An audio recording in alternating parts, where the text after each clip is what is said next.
Welcome back, dear viewer, to part 12 of our Pathologic 3 playthrough. I hope you had a wonderful day and an excellent evening. Well, hopefully we'll have it together. And, well, I suppose while I'm at it, I hope you have a wonderful weekend as well. In the last episode, part 11, my gosh, have we been playing this for quite some time. Not a moment wasted, though, aside from all those times I screwed up in the very beginning, but we're going to ignore that. But I've been having a wonderful time with this series, and honestly, I've been waiting all day to get right back into it. In the last episode, we were proceeding with day 6. We inherited a cow, and I have picked out a new name thanks to one of our dear viewers. I had an excellent suggestion picked, so I will refer to them as such. The cow, I mean, not the viewer. We helped out, and honestly, today I'm finally going to do and set out what I said I was going to do in the last playthrough, and today I will finally diagnose my patients. And it looks like, based on the fact that we have completed the mind map a bit for day 6, we may be entering into day 7. Another bit of unprecedented territory, except for one small thing. Apparently, both the Olgimskis and the Canes are terrified because the 7th day is the day when an inquisitor from the capital is coming to town with unknown motivations. And again, I've made this joke in the last time, or made this observation. Hopefully they're nothing like the cruel Warhammer type of inquisitors. Otherwise, Gorkin is going to be nothing but a pile of hot slab. So, let's dive right into it. Oh, and before I begin, just wanted to let everybody know, if you can, I would appreciate, it's just a small gesture from you, but it would mean a world of difference to me. If you like what you see, please go ahead and give a subscribe to my channel. Again, just a small gesture would make my tiny moose heart flutter with the utmost joy and gratitude and other platitudes therein and thereof. Okay, so everything still looks good today. We're going to get right into the mix, and finally, wait, what is this? Oh, yes, hold on. I need to go ahead and... Oh, yes, the schmowder. Yes, hello. What do you have for me? Oh, I'm sorry, we already had this conversation last time with Catchfly and Crowfoot, so I'm just going to speed right through this. Where's Crowfoot? You promised you'd talk to him. Why don't you talk to him yourself? Be honest. Tell him you can't manage without him. I can manage without him just fine. He may think I'm useless without his faith, but it's not true. The schmowders work, they do. I doubt it's a matter of faith. Crowfoot grew up, that's all. He can't. He promised to be kids forever. He promised not to let me go. Peter Pan syndrome and all this and that. Now he did. Fine. He can grow old as much as he wants, but I don't want to. He didn't let you go, he's let his past go. There's a difference. But why? Why let go of the things that make you happy? Never let go of the things that make you happy, everyone. Just as a side note, and this is something of personal experience, and something I've been rediscovering a lot recently, is, earlier on this week, even late last week, I had an absolutely horrid time at work. And honestly, the things that brought me back from the brink was watching old television shows that I used to enjoy so much. Mystery Science Theater 3000, they're coming back with another season with some of the original cast. Super excited about that. The point is, in those times of situations, never let anybody tell you to stop enjoying the things that you used to, because, well, time is fleeting. Well, not for old Daniel over here, but, for the rest of us. So, if buying the next set of Legos, or at least like taking out a loan to buy the next set of Legos, because gosh darn, those things have gotten expensive, or just whatever it is you used to do in the past, maybe play Skip It. I'm really dating myself here, but Moon Shoes, Stretch Armstrong, any of those things, go ahead and play with those. If it brings you any bit of happiness, lets you claw back some of your humanity when things go too dark, by all means. But don't invent drugs that cause severe liver damage, like Gold Catchfly here. Or do. I don't know how lucrative that would be. You know what? None of this should be legal advice. And I'm just going to say that I was joking, so if you want to get your lawyers on this, fat chance, buddy. I don't have money. You could always supply your talents elsewhere, especially an ordinary child. I saw your lab on the floor below. Massive rocks has equipment like that. You make potions too? No, specialize in different fields. Yes. I'm a different kind of doctor. You know recipes? Yes. Not too long ago, Eva is always too kind. Great, all right. And unfortunately, you have drawn me a little bit manic, dear child. But I'm afraid that I'm going to... Ah, yes, good. I at least have some left. But I don't have anything to help me with the craze. Oh, and we have our little pet friend here. And based off of, viewer requests, our beautiful, beautiful orange boy here is going to be called Tater Tot. So welcome to Stillwater, Tater Tot. Eva, take very good care of him. So with that done, finally we make for the hospital with enough time left in the day. And do I have any chance of... Yes, I can cut through here. Do I have anything to trade, though, is the question. Oh, I have plenty of things to trade, so I'm going to go ahead and go to the next district and get some more calomel. Hopefully children can supply me with some, because I seriously drink through that like nobody's business. I haven't been attacked or anything like that. Well, actually... Going into the infected districts and being tossed around in a murder tornado and being farted on by the wall spores really takes it out of you. But, mostly I've been losing my health due to mania. Also a good reason to keep playing with your, Digimons. Alright, we move on. So cost 1. Alright, you have a lot of good stuff. No, move the whole thing. What do you have? What is this? A package. Contains useful trinkets. Oh, how dare you tempt me, child. Oh, wait, I can do that. Great. That. I'll take your... And then... I have one more. I have plenty of matchsticks, and I don't need to fight the evils anymore, because I did that today. Still not questioning why children have bullets. There are no secrets not... It only was shown when there are secrets not yet found, as noted in the corner of the map. That's the importance of colored glass shards?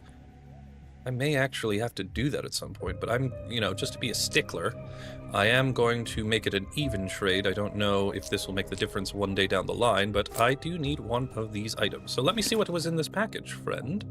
You have what looks like some calm down juice, which actually I might pop a bit myself. Oh, that did nothing! The cinematograph stops. But it might use... Oh, and you also had a belladonna. That'll be excellent if, and when I need to go back into the... Don't have a jump button. Need to go back into the horrid infected districts to, combat old Shabby Wabby. Alright, friends, I do need more help on coming up with fun and unique nicknames for old Shabmantha. Oh, it's getting more and more terrible by the hour. Alright, and we've only been playing for 8 minutes. Alright, here we go. Into the hospital. Hello, everyone. Hello. What do you want? What is this? What we have a queue here for? What are we on the queue for? Oh, for orderlies? That's perfectly fine. Wait, do I know you? Do I know you? Well, you're just a... Oh, fine. Listen, could you let me go first? I can't stand this long. My back is killing me. If your back is that bad, how do you plan to work at the hospital? And who are you, the medical board? I'll manage just fine without you. I need morphine. This isn't a line for morphine. They're recruiting orderlies here. That's one way to look at it. I'm thinking strategically. Being an orderly means getting access to drugs. That's how I'll get my hands on some morphine. Well... Be careful with your confessions. The town is under quarantine, and stealing morphine is a serious crime. You can end up in jail for that. Look, I just want to get into the hospital. I'll figure it out from there. But I'm not an addict. I just have bad back. Besides, have you seen that doctor of theirs? The one that's running the hospital? You can tell by looking at him he's a morphine addict. That's not true. I'm incredibly manic. Do you know the doctor personally? No, but I can spot people like that a mile away. You can spot them a mile away, but not up close. I'm Dr. Daniil Dankovsky. Pleased to meet you. Well, maybe not. Ah, crap. I'm sorry. I was only joking. All right, no hard feelings. It was actually kind of funny. I like you, but keep in mind that if they catch you stealing morphine, I won't be able to bail you out. It's prison or the gallows. Is your back pain really worth your life and your freedom? Friend? Now, excuse me, I'm very manic. I need to take some morphine. I'm just kidding. I don't seem to have anything. Clara's back! Oh, you want to help patients again? Scratch knees, skinny. She keeps fidgeting with her hands. It's fine, Clara. I'm just glad you're here. Helping our What the hell are you doing here? You little crap. You've made your choice, human. A very stupid, incompetent choice. A very human choice. For some reason, I expected more from you. I was wrong. I was very, very wrong about you, human. You've littered this town with bodies. You've declared war on my kind. I warned you. I was wondering when you'd show up. I will make sure my kind remembers your name. I will make sure you pay for this in full. Daniel Dankovsky, the great poisoner, exterminator of nations. If I have to choose between humans and rats, I'll choose humans, my own kind. You do the same in my place. Also, you were very prejudiced against me from the beginning. You know, it's a two-way street here. No, human. That is the difference between us. I'd never laid a finger on your kind. I have never bathed in your people's blood. My hands are clean, but yours are stained for all eternity. You will drown in blood, human. Mark my words. I had no choice. A weakling's excuse. You humans like to talk about choice and pretend you have none. But out of all possible choices, you always choose mass murder. Why is that? You could have not issued that decree. That would be a choice too. But instead, you chose death. Kill me right now, then. Go on, free me from the burden of choice. That's the problem with you, human. You think that people around you is a murderer. Everyone around you is a murderer. Well, I'm no murderer. I'm a prophet, and I prophesy you will die alone and miserable.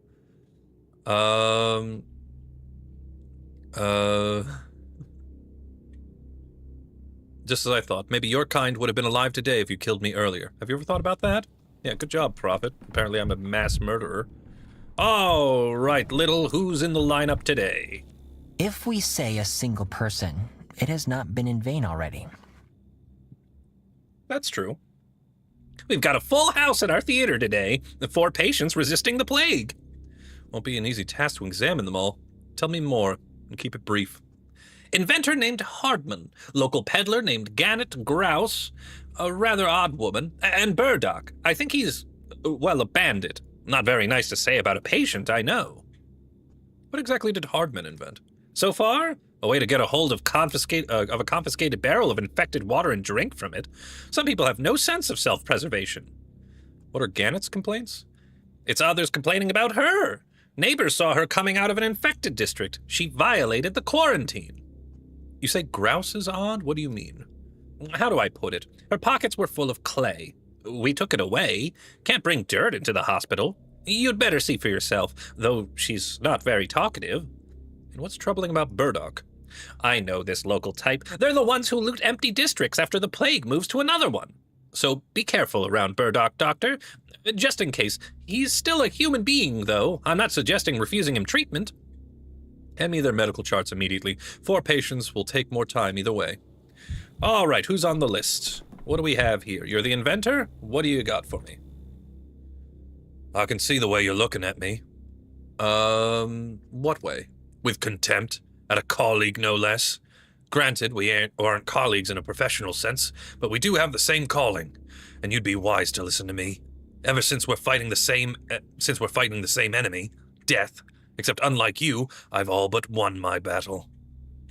Nope.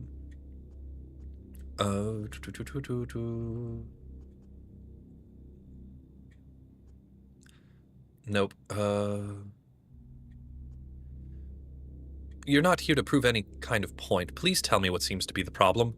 I have no complaints. What kind of sickness can touch a man who has access to knowledge that can cure any disease? And sure enough, now you're looking at me different. I can see a thirst for knowledge in your eyes. Get ready, then, to receive it in full. A theory is baseless unless it has experimental results to back it up. I am living proof that my formula works. Now that I have it, I can never contract any kind of disease. I'll be honest, though, the system is almost perfect, but it isn't flawless. It's still rough around the edges in a few places. Such as? Breathing for one. The lungs grow in size, and relearning to breathe with them takes time.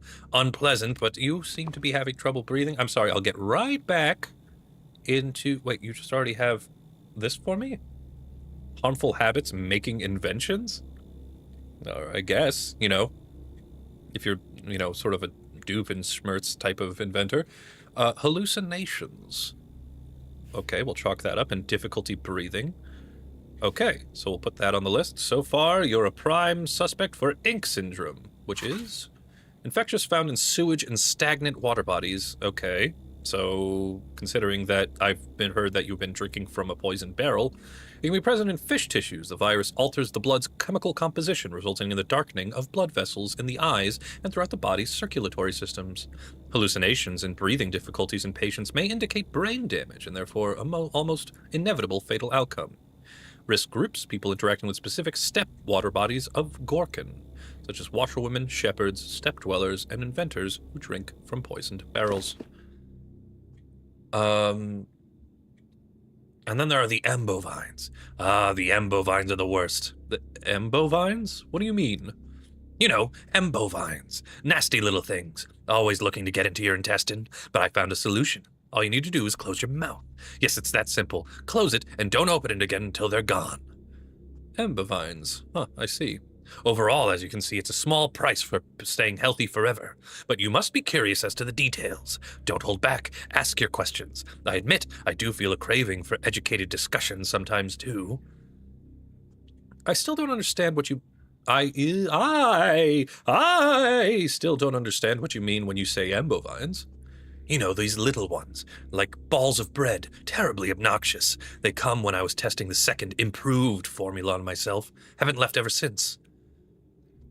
The balls of bread, what are you... Okay, this might be the hallucinations you're talking about.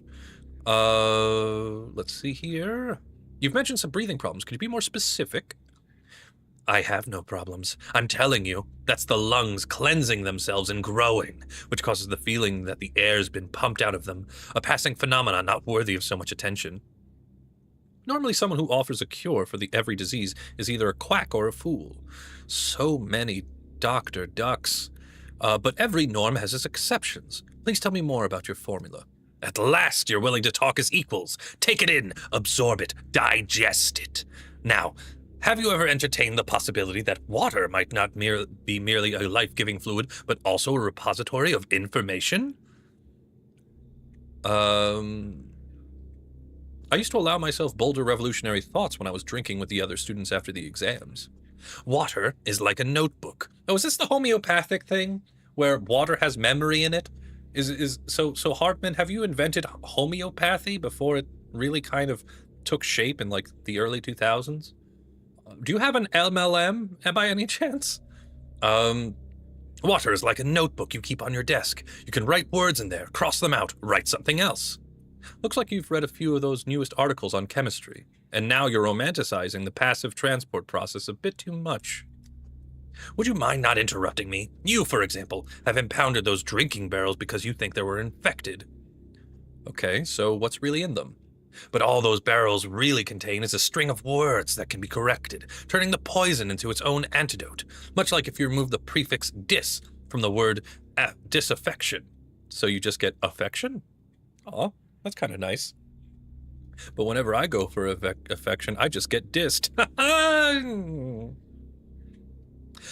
So my new formula removes these dis from the diseases in the water. Do you understand it now? Okay, so now we're just left with eases. Am I following you correctly? Sorry. Sorry, I still don't understand. Are you talking about some chemical compound that you add to the water? I'm no medic and no chemist. My science transcends the empirical and the exact. It has its own approach that is distinct and unique. All that's needed is a sheet of paper, a pencil, and some infected water.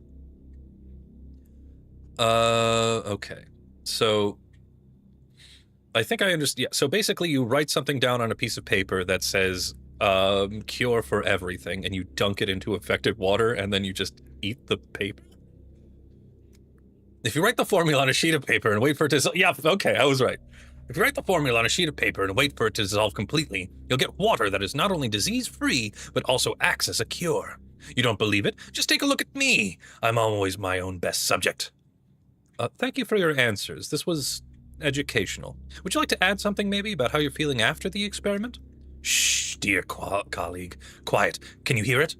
Oh no, I'm afraid it's them. The Embovines. Yes, certainly them. There's one on your shoulder already. Be careful. Keep your mouth closed tightly. Okay, and now the question is, are these your own Embovines gained together with the delusions of inventing? Or are they too combative? Don't worry, there's nothing in there. Fine. While you're keeping your mouth shut, let me take a look at the results of your experiment with my own eyes. Please go behind the screen. Alrighty. What do we got? Last, no Embovines found, nor any traces of them, and I was hoping to meet them. Nothing of interest here. Nope.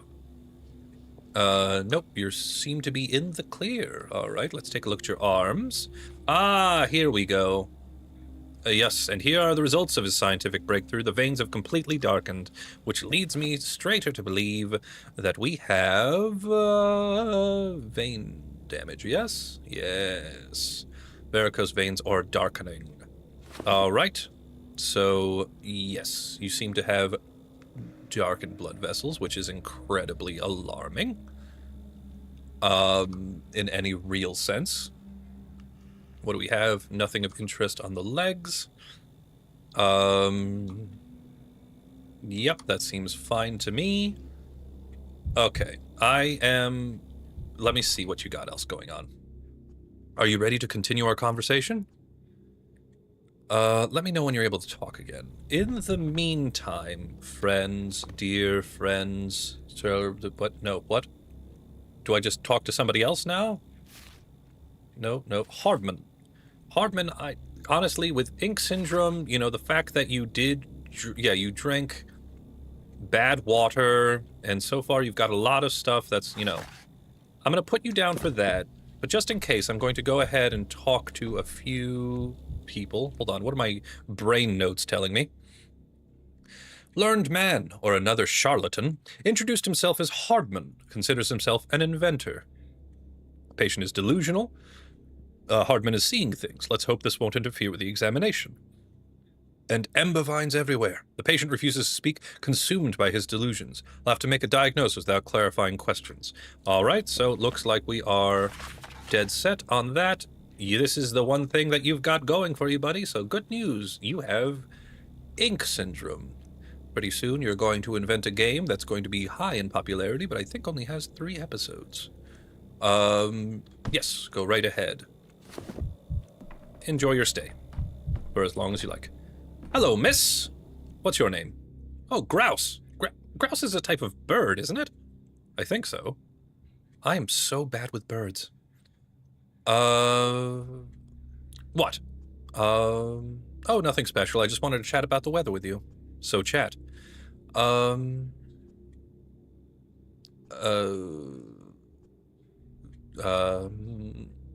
How do I approach this? I seem to have locked myself into a socially awkward situation. Good job, Moose. Good job, Daniel. The steppe wind blows in rain and quiet patience. Do you think symptoms will blow in alongside them? How am I meant to treat you if you refuse to speak to me? Ask. Wait, you have already pre-baked in symptoms? These are just speculations at this point. Grouse did not confirm any of these. I don't know. Oh, you seem like such a forlorn person. How are you managing? What are your living conditions? Where do you work? Stamaton. So you're an architect, an engineer, a drafts... Which one of them? Andrew. Which one was Andrew? Hold on. Sorry. I'm so terrible with names. Andrew, Stamaton. Okay, Andrew, you're the barkeep. Brilliant architect. Ah, so you're an architect. And the other one... Wait, yes, no. Wait, no. They're both architects. Dang it. Okay, at the Broken Heart? Yes. Okay, I got it right. Nailed it in one. What do you do there? Everything. Have you been feeling noxious for very long? No. 7 days? 5? 2? Be more specific, please. 2. 2. Or 3. Or 2. Okay, so we're going to just go ahead and chalk it up to nausea. Well, nausea and vomiting, but we got nausea. Let's do that. And we have, why are you holding your stomach like that? Is that the heartburn my assistant noticed? Stings, burns. Okay, so you also have heartburn, which should be... There you are. Yes, it's weird. This is always something that I found interesting, because heartburn is caused by, like, acid reflux from the stomach, but it's called heartburn because it's up into your esophagus and it burns your chest. I mean, you know, I'm not going to cause a revolution by calling it, you know, like, failed puking or whatever. Okay. Or, wait, emesis. So... Falter emesis. No.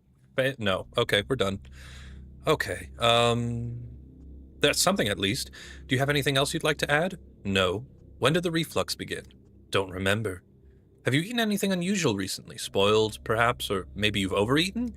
Don't know. I've been told the orderlies took some clay from you at the hospital entrance. They did. Are you a sculptor? No. Do you build things? No. Okay, then why do you have clay? Do you just eat it or what? Yes. Okay. I feel like I've heard of this before. Oh no!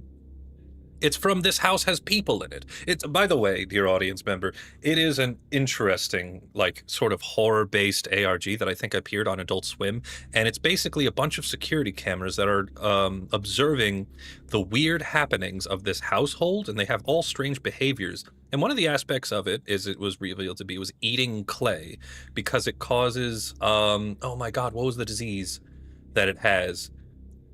Oh, I forget it, but it's a huge component of it. I don't know if it's related, but eating clay, that's definitely something I've heard before.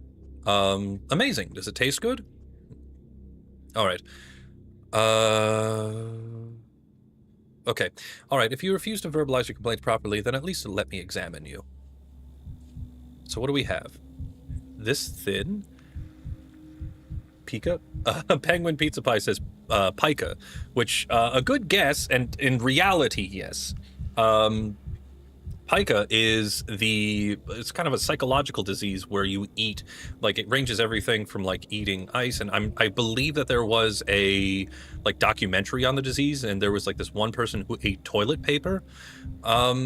It's a psychological disease where you just feel like consuming things that aren't necessarily food. It's fascinating. The human brain is fascinating. I've always had an interest in psychology and neuroscience. I've done a lot of, I was involved in a lot. Sorry, I just noticed that the heart rate was at 70, which isn't super elevated, but it is above the usual 60 beats per minute of a normal, healthy adult. But yes, I've done a lot of studies in the field of neuroscience, and I found, and I always find it endlessly fascinating. What do you consider rapid pulse?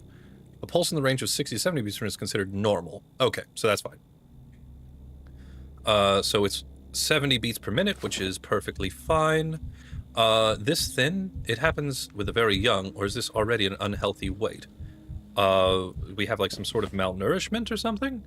Belching, loss of appetite, reduced need for food, or complete absence or desire for it. I'm tempted. I'm gonna throw it on here. Oh, it does really throw a wrench into things, doesn't it? Alright.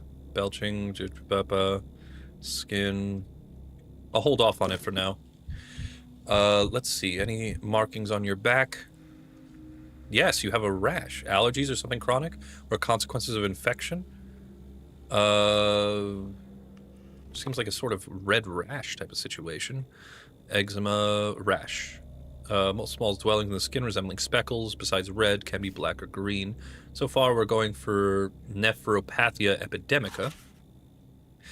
A disease caused by a group of viruses varying with the epidemic focus. Humans contract the virus from animals and their waste. Ah, okay, this is possible because she is eating clay, and that could be mixed with, the fecal matter of livestock in the area. There are a lot of cows. The disease begins acutely with fever, rapid heartbeat, nausea, and or vomiting. I mean, she doesn't have... It's above 60 beats per minute, which is... Well, to be honest, 60 beats per minute is perfect. Sorry. Penguin Pie says pica is derived from nutritional deficiencies. So, yeah, okay, but okay.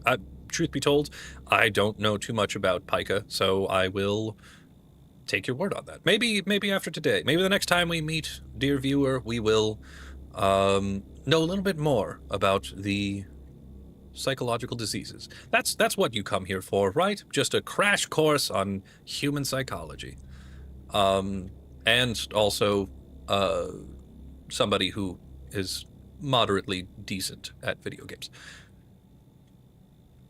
I'm weighing myself too highly. After 3 days, a rash appears in the skin and facial flushing becomes evident. The disease causes internal bleeding, leading to the patient's death. People encounter astrals and rural residents. So, all right. Nephropathia I'm going to hold on to. Okay. Go to the arms. Nothing of interest here. Penguin Pie, please do not use this channel for therapy. This is, if anything, I am terrified I can make things worse. Legs reverse. Okay. All right, nothing. You're all right. Well, you're not, but I'm still trying to figure that part out. All right. What, again? Alas, we need to have another conversation, or try to at least. Speak. About the clay, do you really eat it? I do.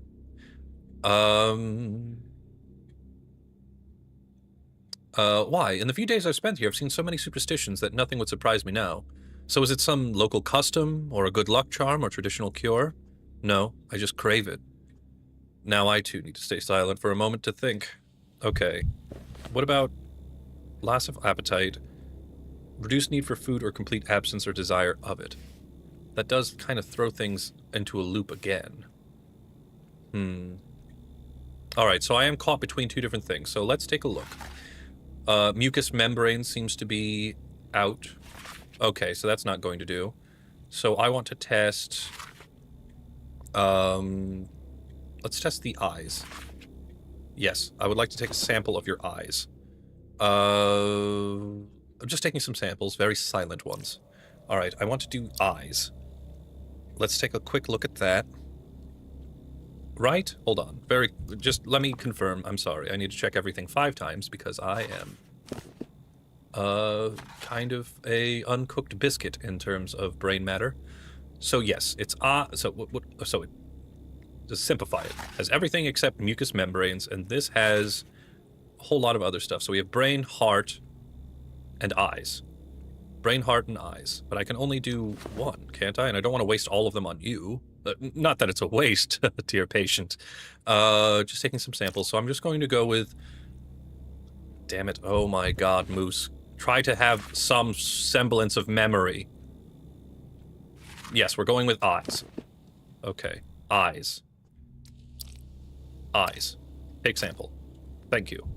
Alright, excuse me. Everybody, if you could please, thank you. Eyes. Examine. I have no reagents? What? Wait, where do I get more reagents? Do you have... No, I can't hit you. Where are my reagents? Little. Sorry. Little. Don't lie. Little. Where? Little, no. Little, I'm not gonna do this to guesswork. Where do I get samples? Where would I get reagents for the slides, Little?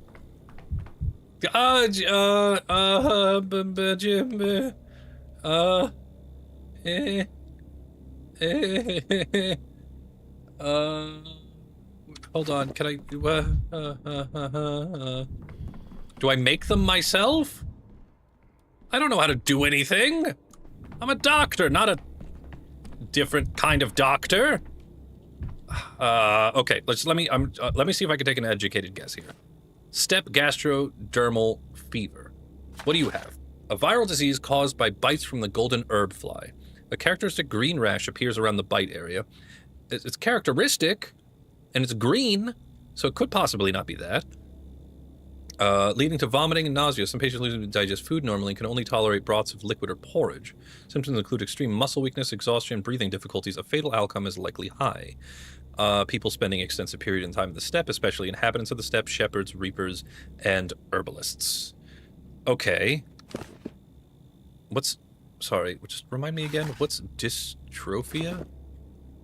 Do you also have dystrophia? Where's dystrophia? Dystrophia. Low weight isn't caused by malnutrition. Sometimes it indicates...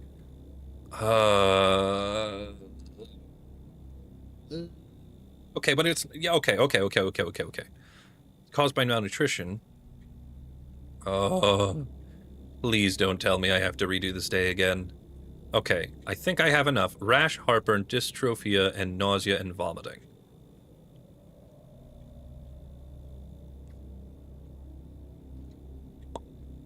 Fine.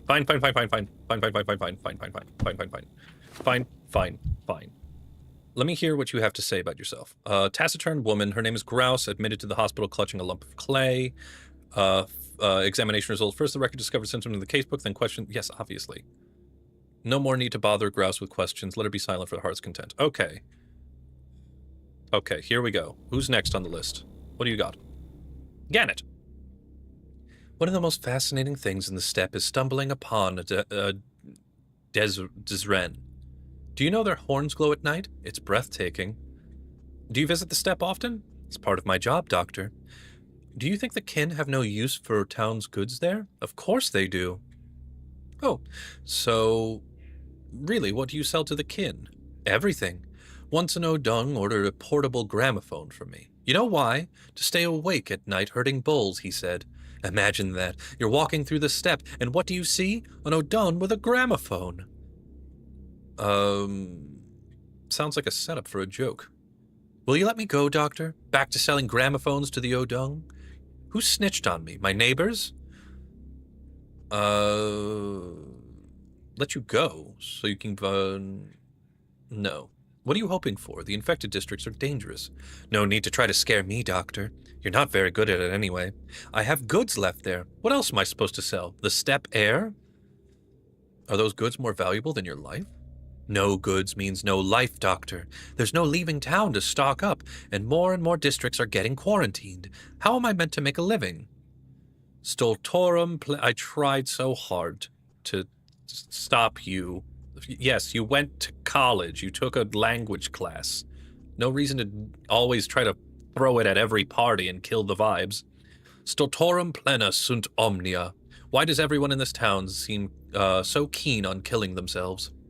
You're talking like a steppe buzzard. They're always screeching about death, too. Die! Sorry. Gives me the shivers. All right, to business. Since you're in the hospital already, what seems to be the problem? Besides the fact they dragged me here against my will, well, been hard walking far lately. Not so much strength in me anymore. Okay, so we have weakness. Sorry, weakness.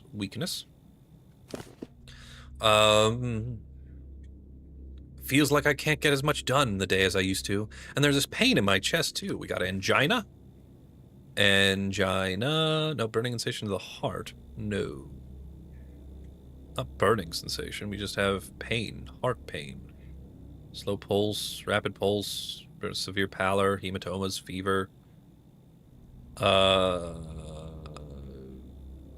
Where is angina?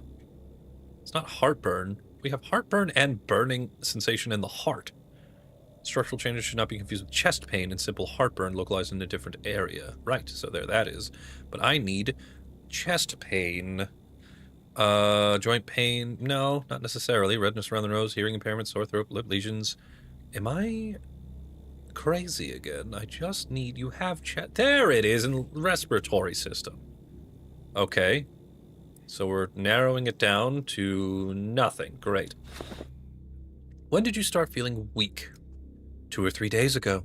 I went on a brisk walk out in the steppe and was all but crawling on the way back. And that was the moment you chose to present me with a lovely quarantine, right where all my goods were. And when did the chest pains start? On my way back from the steppe. Feels like something's pricking me on the inside, like a thorn growing. Could I have hurt my spine? All these years trading, carrying everything on my back, and I handled it all right. And I handled it all right until this. What do your trips to the steppe usually look like? I just load my goods onto my tray and off I go. To Shechen first, then further onto the temporary camps where the bull herds are. I buy things to sell in town from them. I pick herbs and berries on my way too, for myself and for trading. Was the latest trip different somehow? I don't think so. It's getting colder, but that's autumn for you. So beautiful, though. The autumn is the best season to be here, so you've really chosen a good time to arrive. All right, well, just step behind the screen so I can perform an examination. What do we got? Very pale skin, though under the steppe sun should have tanned. So let's go with deathly pallor. So you have weakness and chest pain, which I've already knocked right out. We also have we have what ichthyosis? Uneven skin pigmentation? No. I really need to it should be under cardiac, right? For severe pallor. Do the constriction, anemia? Yes, pallor is fine. Let's take a look. Your heart rate is fine. On the other hand, my heart rate is going through the roof, apparently. You're fine. Let's take a look at your back.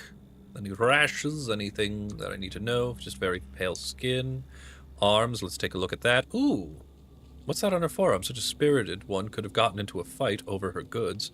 I'm just going to write it right down onto the list just in case. We'll knock it out if we don't need to. Do have a hematoma. There you are. And I'm actually going to remove it because it seems to have messed with my diagnoses a bit. So I'm just going to ignore it. That's what good medical people do. Just ignore clear symptoms of damage. Let's take a look. We'll take a look at your legs.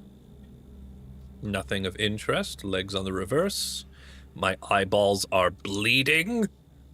Nothing. Okay, exit. Sorry, before we continue this delightful conversation, I need to calm down just a hair. Colder. I do not have enough calomel for this. Okay, let's talk.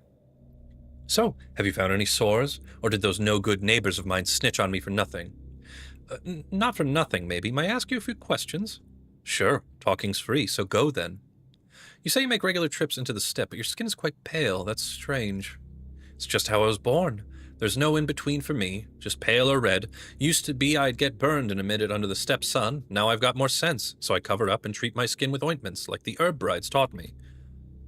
Okay, we're just gonna scratch that one off the list. Those stains on your dress, I can't tell. Is that blood? Were you injured, or is it something else? Stains? Really, where? Right here on the chest and down the skirt. I don't see any. Wait, let me have another look. They're definitely there, I assure you. Tell me, how is your eyesight? I have a good eye, I do. I can see a lone herdsman in the steppe when he's still an hour's walk away. But I didn't notice the stains on my dress for some reason, not until you pointed them out. Okay, so you have... Where's your eyeballs? You have visual impairment. Really kind of hoping for a Hail Mary here. Curious, so you're telling me you've never had trouble with your eyesight before? No, doctor, never. It surprised me too. And the stains. I found some crowberry bushes on the way to Shechen. Ooh, crowberry, you say? Could it be fruit typhoid? Fruit typhoid, an infectious disease caused by bacteria in the sweet fruits and berries. The presumed natural reservoir is fruit worm larva. Let's try it again, back from the top. One more time with feeling. The presumed natural reservoir is fruit worm larva. In the early stages, the primary symptoms are muscle weakness and chest pain, as the disease targets heart tissue. This is followed by gradual deterioration of vision and hearing, and slurred words. In later stages, a black rash appears. Blood vessels darken, primarily on the hands and feet, and the shape of the pupil changes. Risk group: peasants, gardeners, fruit vendors, cooks, and berry pickers. Okay, so I am leaning more towards this direction. Tell me you at least wash those. Tell me you at least wash those berries. Don't worry, Doctor. My stomach could probably digest rocks if I needed to. I'll eat anything. How could I survive walking across the steppe without foraging? I think I can guess where your illness came from. Yes, I also feel very confident that it is fruit typhoid, based on what you told me about the fruit. Leadfoot says, oh, she got the fruit death. Orange, you glad you figured out? Lead, you are lucky that I'm a new streamer. I don't know how to block people yet, but another one of those words out of you, young individual, I will chastise you, and that is the extent of my power here. Yes, let's lock it in with fruit typhoid. All right, diagnosis is made. Let me see what we have here. Oh, this map is getting messy. Quarantine violator. Gannett was spotted leaving an infected district.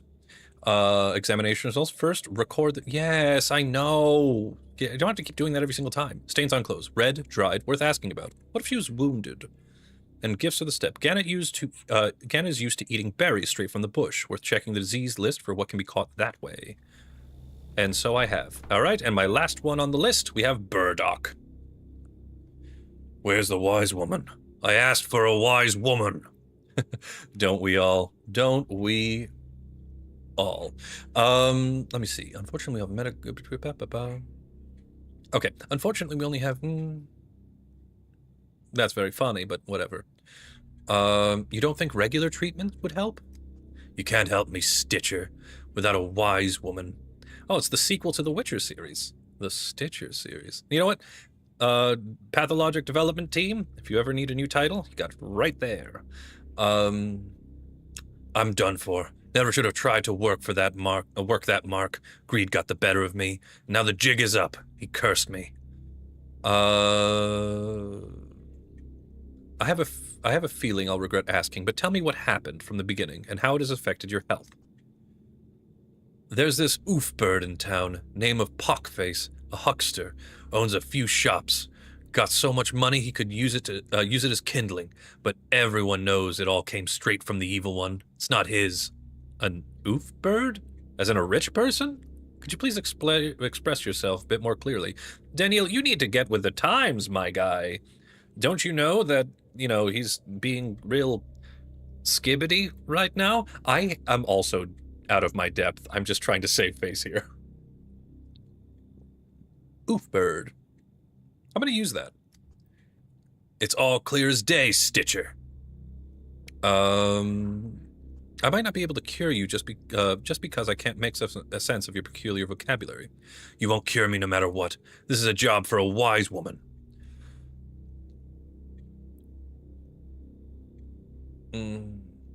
Why don't you talk to me so I can pass it on to the wise woman? Why beat around the bush? Everyone knows Pockface consorts with the evil one. Sold his soul in exchange for wealth, and now he's living it up. What does that kind of money come from? The guy is all ginned up in the silk. His house fitted out in oak and ash. He's a dodger, I tell you. I feel like we're all over the map with these types of euphemisms and slangeries. Oh, what does this have to do with anything with healthcare? Don't you see? Folks tell the truth about that guy. The evil one doesn't help people out of the goodness of his heart. That's why Pockface is rotting alive, covered in scars and sores.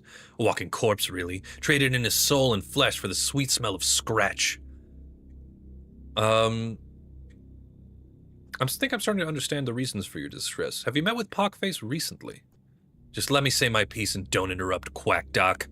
I'm laying it all out for you. It was Three Fingers from Hindquarters who tipped me off about Pockface Place. Oh, Three Fingers, so you consorted with the Chaos God of Elden Ring. No, that's all I got. I'm sorry. Let's move on.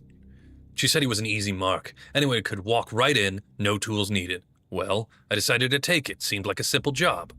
You decided to rob Pockface? Am I parsing that correctly? You thick or something? I went to case a joint after dark. Well, the bat was still in dreamland. Job went south. He woke up. I drew my piece on him, but I'm kind of short on bullets, you see. So maybe I should affect more of a stereotypical thug type of accent. So we jawed for a bit, and then Pockface laid his curse on me. He said, no, that's not working. I drew my piece on him, you see? He said, I'm already in it, so here we go. So we jawed for a bit, then Pockface laid his curse on me. Said I'd rot in my own skin just like him. Put the damn jinx on me, he did.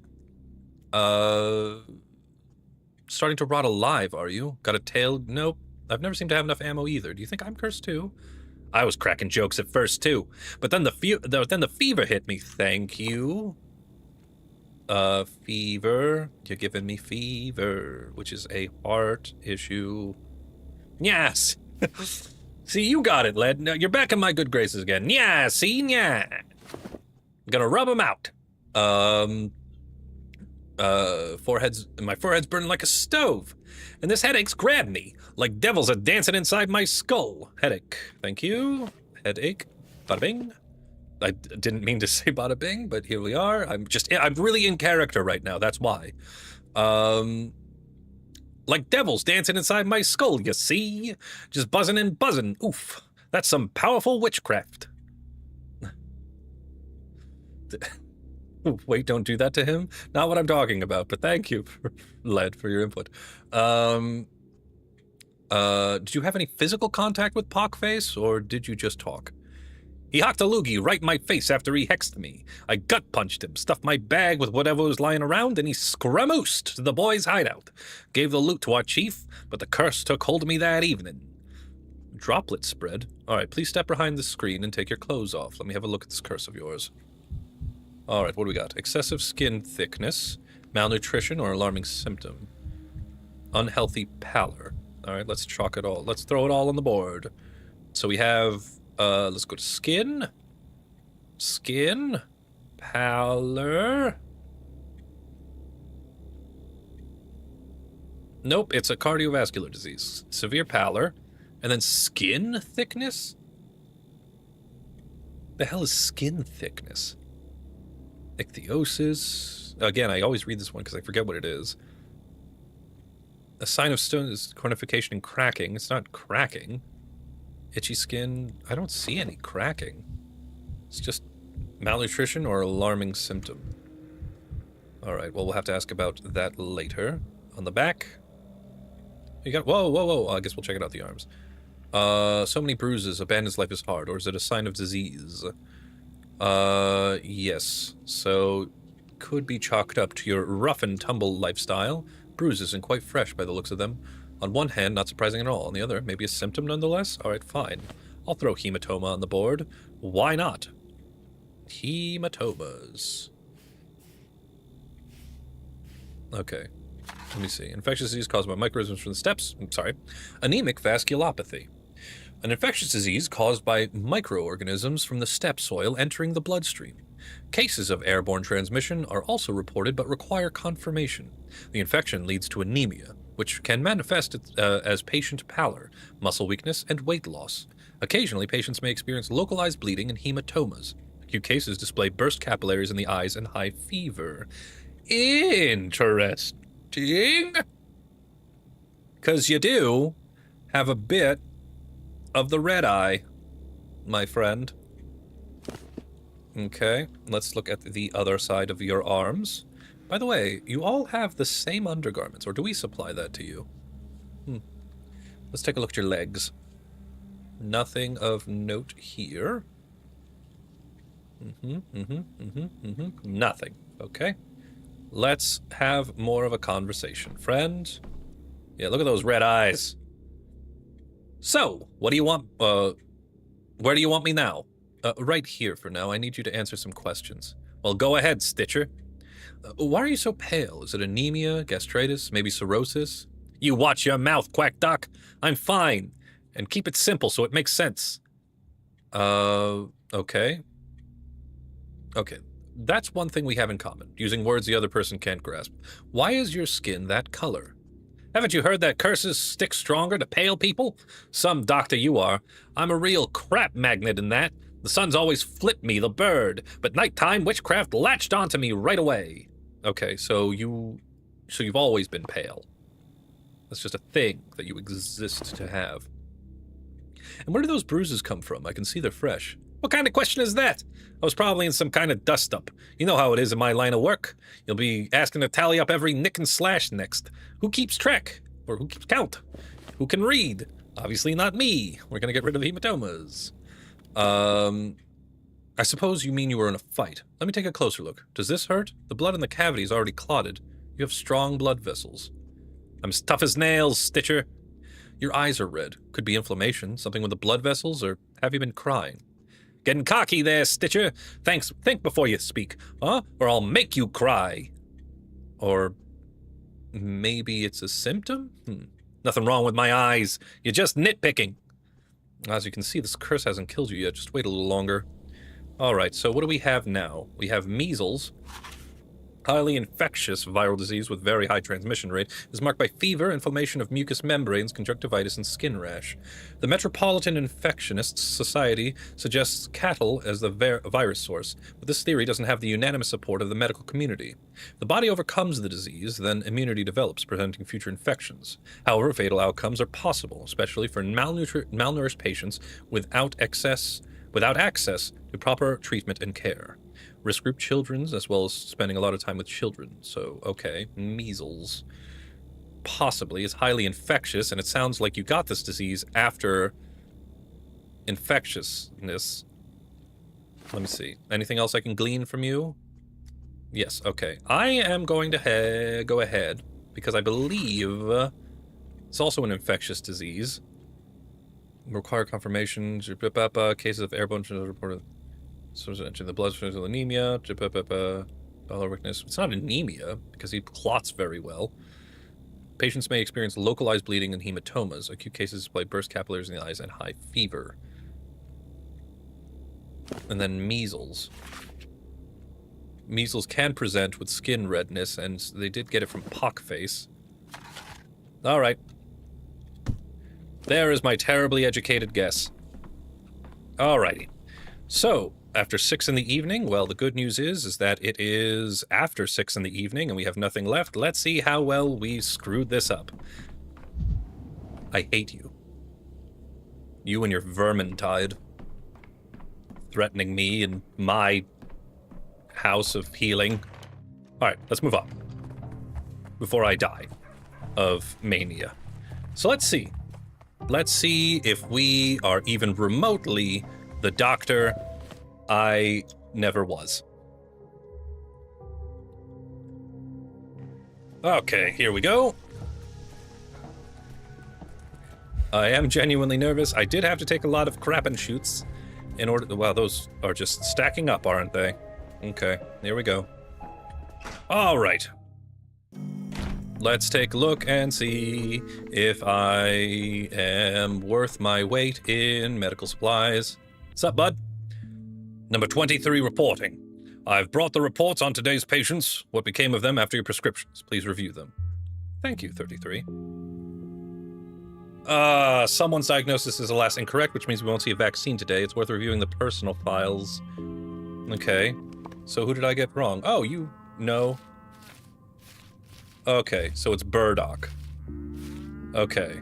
So it was Burdock, that restless bandit, was seized by a terrible fever. In that state, he remembered the curse again, tried to escape from the hospital, probably to a witch. I'll be honest with you, the orderlies... Oh, I'm sorry, it was Yakov Little. I should have been reading this properly, but I'm reading it, so whatever. The orderlies and I got scared, didn't stop it, but he didn't get far, died not far from the hospital. What? He didn't get far, died not far from the hospital, poor soul. His body was completely exhausted, couldn't withstand the escape. Okay, that's fine. We're going to undo that. That's right, dear viewer, we are going to... I will suffer no failures. We're doing this again. And it was Burdock, right? Okay, Burdock, come here. Where are you, bud? Learned man? No. Thug in the hospital? Great. We're undoing that one. Everything else? Perfectly fine. I will suffer no failures, except the entirety of my existence. Come on! Come on! Okay, here we go. Nothing in there. Okay, great. Thug in the hospital. Got it. I am too somewhat of a thug. Can you just... What is the quick... F. Great. Alright, you have nothing to say. My decrees. Can I reverse the rat thing so that... Okay, let's remove this decree. And we're going to replace it with something where the rat pest doesn't actually hate me. So we're going to stop time. Why not? There you go. Still pretty low. Excellent stuff. Oh, the focus of infection was eliminated. Ha ha ha ha ha ha ha. Sorry, oh my god, I need more of those terms. Okay, here we go. Up, up, up, up. Piano. Oh, that makes me sad. This. Hi, Eva.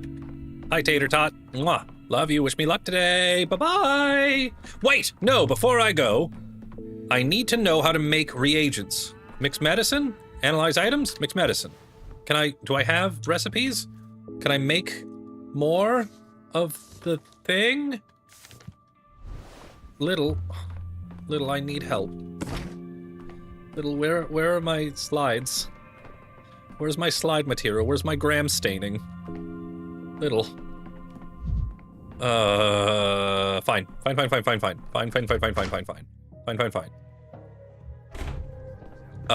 Led, yes, the cow's name is now Tater Tot. So we are going to, well, that's our little mascot there for the series. Old Tater Tot. Wait, you're right. I poisoned the cow today. Completely forgot. Okay, here we go. All right. Up and Adam, is that you again, Burdock? You son of a gun. You broke my perfect score. I was having a perfect streak until you showed up and mussed everything up. All right. I entirely blame you.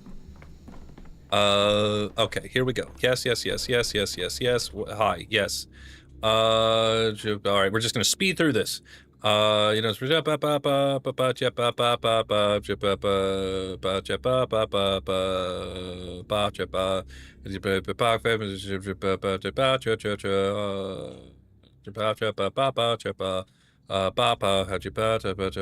fever. Okay, so we put measles. We don't like measles. Okay, we don't like measles. Maybe we like anemic vasculopathy. Because it's not measles. Red eyes, cyanosis, headache, hydrophobia, cyanosis, fever, hematoma.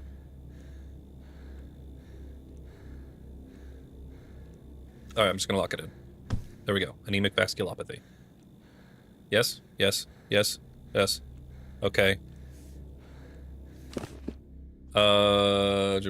Just talk. I was like, wait, here, I'll be back soon. Okay, goodbye! Time to figure out if I killed you again! Also, desperately... Do I have slides up here? Is that... Yes? No? No? Little... I need more staining solution. Okay, it's fine. We're good. Let's make our way back to the Stillwater. How the heck do I... You're right, yes, okay. Let's make our way back to the Stillwater. By the way, I do want to point out that when I now actually have time to look around, because this is the last thing I have, this game is gorgeous. I love it.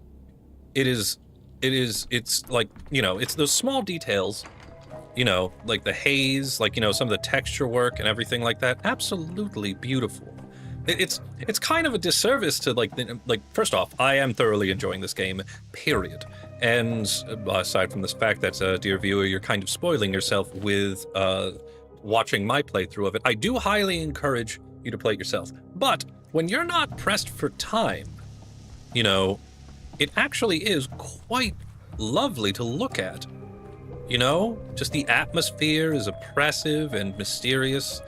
The music is, well, those two things I just said, because coming up with words is hard. Do you have anything? I highly recommend it. Look, Tater Tot, love you. And hello, you have things to trade with me.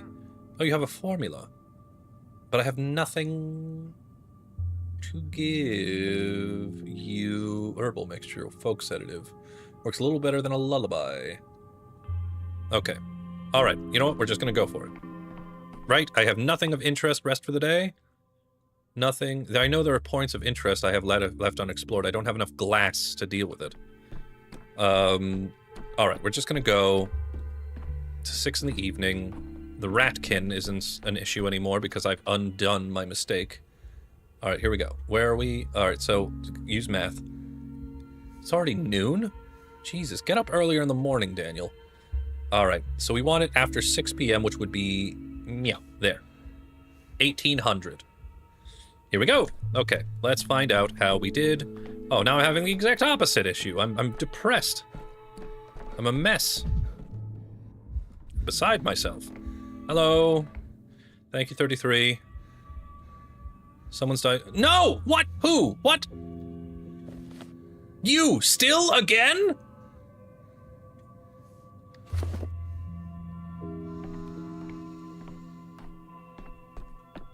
Okay. I'm fine. This is fine. Everybody ignore me. See, look, I didn't do anything wrong. I have all of my amalgam. We're doing this again. I refuse to get this wrong. All right, fine. I'll take this more seriously. You. Burdock. Burdock is... yeah, okay, great. Let's knock you out. Here we go. Start the day. Let's get this going. All right. Here we go. Great. Yes, day... I promise, dear viewer, we will get to day 7. I promise, I promise, I promise. Okay, we're gonna do this again, and I'm gonna take it very seriously. I really wish I had some slides that would definitely help me with this. Did I not bring any items with me? You know what? Doesn't matter. Come on, Daniel. Here we go. My head hurts enough as it is. Yes, get angry. Get mad.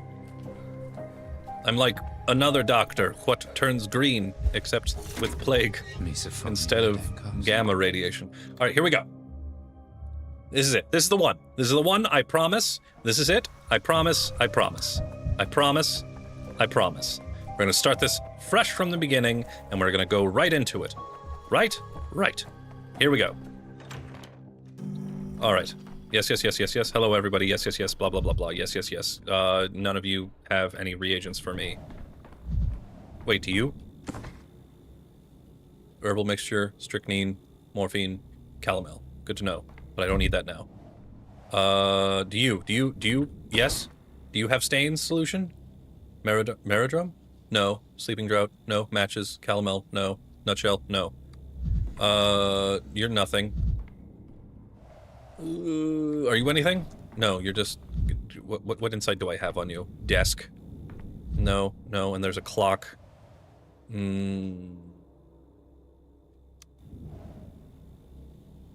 Okay, let's start from the beginning. Okay, you. We're getting rid of everything. Go away. Go away. I'm not locking in any diagnosis. Selected.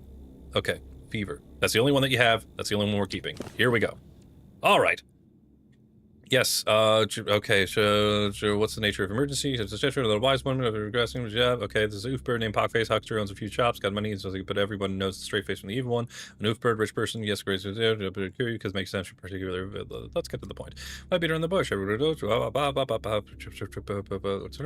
Your tame one's such a real Dewey like, but folks around here tell the truth about that guy. The young one does, okay, I'm starting to understand the reason for distress. Yes, okay, great. Let me ask Jeff for a talk. It was 3 fingers tipped me off about the right place. Oh, right, you guys had a headache. You also said you had a headache. Headache. Good. Okay. And you also have red eyes. Red eyes. Great. Okay. Which goes back to anemic vasculopathy and measles. And I did both of those, and they were both wrong. Right? Right? Okay. Yes, okay. Coming in, I was cracking Joe's tubes, like, you have a fever, let me tell you for is there anything else? So, okay, here we go. It says, Fred's burning like a stove, headache grabbed me. So you have headache and fever and red eyes. Okay. You have a fever, let me feel your heart is. Anything else? He knocked a luger at me, gut punched him, so he did spit on him, which caused, so it's an infectious disease. Droplet spread. Okay. Which one of these has droplet spread? Infectious disease step soil. So it can't be that. It has to be measles. transmission marked by fever. Is marked by fever, inflammation of mucous tissue, skin rash. But measles can be transferred. Yes, measles can be transferred with children, teachers, mothers. Okay. Right. Okay. Droplet spread. Okay, here we go. And then we'll take a look at you, and you have excessive thinness, malnutrition, or alarming symptoms. So let's say thinness. So what do we have? Not loss of appetite. Geophagia. What? There is an actual... Wait, there was actual geophagia and I just missed it? Oh, well, I got her correct anyway. Right? Right? I did? Yes, yes, yes, yes. Everyone else is fine. It's just burdock that's the issue. Excessive thinness, I say. Unhealthy pallor, malnutrition, or alarming system. Malnutrition? Abdominal pain, dystrophy. Weight loss isn't caused by malnutrition. Sometimes it indicates problems with nutrient absorbing. Okay, so there. Anemic vasculopathy. So dystrophy is still there as well. And then, just for the sake of whatever, I'm going to just click on hematomas, which is also still there. Okay. Okay, back, and he has all these bruises, and then bruises on the arms. Yes. Excessive thinness. Right. Yep. The other name symptom, bruises, quite fresh. Okay. Yeah, great. Legs were fine, if I remember correctly. Yes, legs reverse. Yeah, okay, exit. Okay, examination results, great. Answer some questions. Your eyes are red. For a speaker, I'll make you cry. There's nothing wrong with my eyes, you're just nitpicking. Your eyes are very red, though. Where do those bruises come from? I can only see they're fresh. What kind of question is that? Did you dust up? I suppose you were in a fight. Let me take a close look. The blood in the cavity is already clotted. You have strong blood vessels. Blood in the cavity is already clotted. You have strong blood vessels. What the hell does that mean? I'm as tough as nails, Stitcher. Burdock, your ribs are sticking out. It's painful to look at. Do you eat properly? You've got no business staring at my ribs, Stitcher. Why are you groaning at me like that? Dragging everyone to the corner and feeling them up? Okay.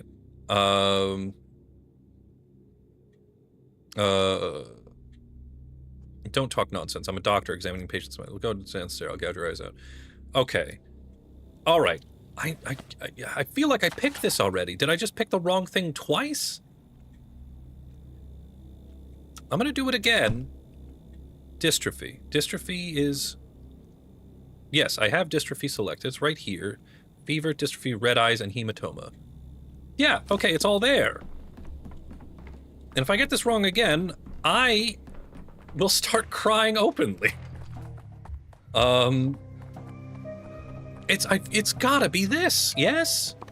Yes, diagnose, anemic vasculopathy. Anemic vasculopathy, right there. Yes, more than this is this.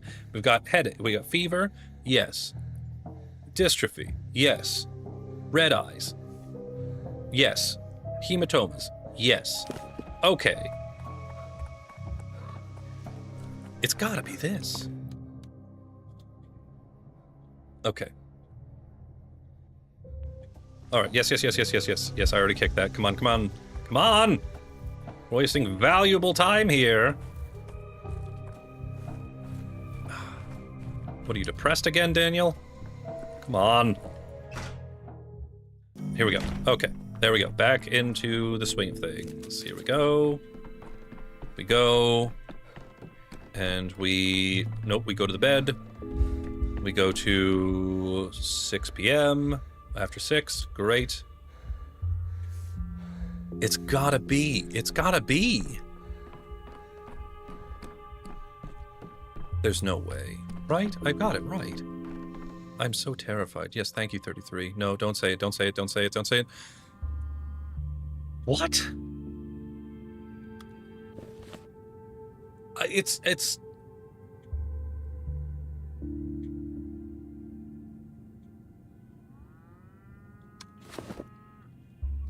I don't...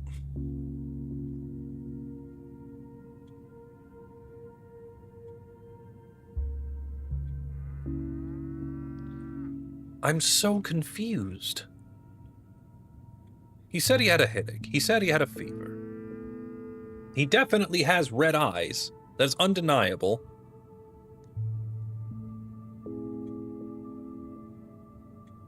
He does present with dystrophy and hematomas. He doesn't mention the dystrophy, so that stays there. So these three here... I don't know. I'm not doing this again.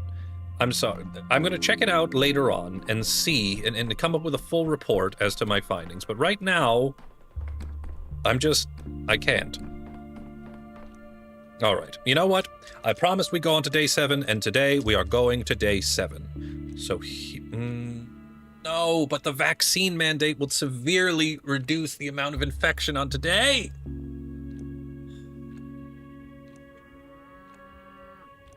All right, here's what we'll do. We'll do as much as we can on day 7. Then, maybe behind the scenes, I'll go back to day 6 and figure out what exactly I did wrong. Oh, hello, you're the Inquisitor, are you? You don't talk? Well, you're gonna have to let me wing it? Very well. It's all very monotonous, isn't it? Boring. You move on to a new day, and the inspector dumps more accusations on you. Tick-tock. It's always talk after tick, no variation. Like a hand on a clock, the length of each step known in advance. Sorry, who are you? So, you choose not to recognize me.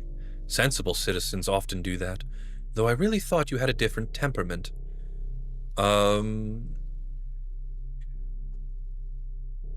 My temperament has nothing to do with it. I have prosopagnosia. I am bad at remembering faces. Your inspector has a dreadful mess in his papers, doesn't he? Constantly forgetting what happened on which day, accusing you of things that never happened in the first place. It's painful to watch.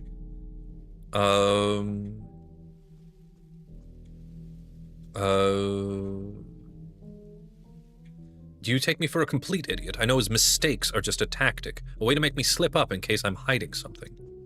He'll come back from his smoke break soon and will start questioning you about the Inquisition, and the mess will get even bigger. On the 7th day an Inquisitor arrived in the town. Someone meant to cut through the tangled knot of intrigues and mistakes. That much is true. My point is, your prosecutor's work lacks finesse. He's burying you under false leads, so you'll drown in them and agree to any old nonsense. By correcting him, you're only sinking deeper. Just try nodding along whenever he says something stupid. He'll talk himself into a dead end, and that will be it. Wait a minute, the inspector doesn't really know what events unfolded on the 7th day concerning the Inquisitor, and it seems like you don't want me to tell him the truth. I'm just offering you some advice. Or do you plan to spend the rest of your life cooped up in here, walking in circles?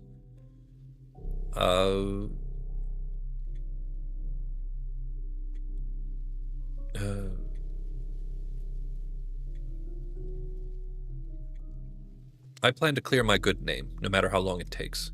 But you won't be able to. It's tarnished for a reason. You need to accept it, and think about your next steps based on that. I won't recommend any compromises. Self-flagellation suits you better.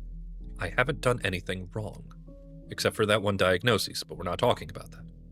If you're going to talk about the Inquisitor, focus on the grand scene of the town's elite's trials, on the well-deserved executions on the gallows, on the intellectual debates, in short, on the decisions without any extraneous details. Are you an Inquisitor? No Inquisitor would stoop so low as to take off their iron heart for no reason, and you, I'm sorry to say, currently fall into the no reason category. I'll keep your advice in mind. All right, into day 7, where we know nothing, just the way I like it. Okay, day 7, in which the Bachelor will remember his close ones. Okay, anything in the loot box? Yes, a good old heaping helping of stuff that I need to start my day. Here we go. Heron, anything to say? Here we go. Jesus. What can I even enact? What are my highest contagion? Okay. I'm not going to do pest control because then the rat will be mad at me again. Medical inspection. It's all kind of pointless, really.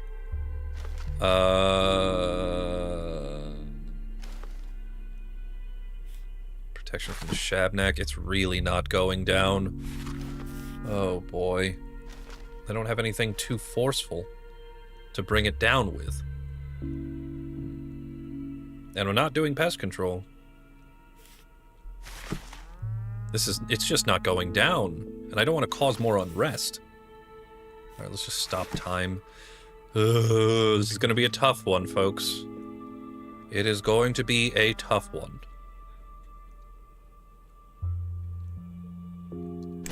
Okay, here we go. Alright. Eva. Why are all the doors closed? Hey, Tater Tot! Take sample. Where did I take it from? Alright, Eva, how's it going? Words are boring. All that is interesting is written between the lines. Count your buttons. What? Your buttons. There might be some missing from your coat. Children came by earlier this morning asking for something of yours. They had a preference for buttons. What for? They're making dolls. You, Barack, and Clara. The children already stole something from Barack, and Clara gave them a couple of fishing hooks she wears. And now they come for your buttons, to make eyes for your doll. Why the three of us? Have they run out of townsfolk, so now they're making dolls out of the new arrivals? Are you surprised? Come on, we have 3 of everything here, remember? 3 ruling families, 3 parts of town, and 3 answers to the main question. Even the children know that.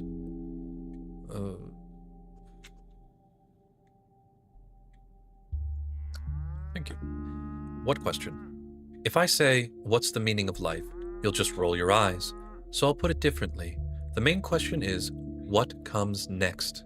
And will there be a next? Why are the 3 of us answering it? Because you were asked, by the children in their game, at the very least. I've noticed. We're not enemies. If one of them somehow defeats the plague, I'll only applaud. You're ready to accept someone else's answer? You don't strike me as the type. While one little envoy begged me for your buttons, the other children were arguing about how to play properly. They decided the dolls should help each other at first, and then argue at the end.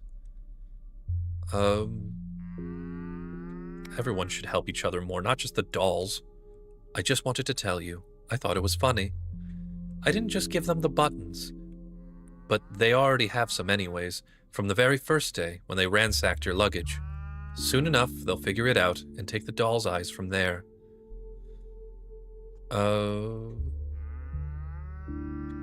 It's flattering. I used to play at being heroes for my books when I was a child. Thank you for the amalgam. I'm going to need it when I get back to day 6 and undo the horse hockey that I done did to myself. Good morning, everyone. Good morning, or afternoon, depending on how late I apparently stay up.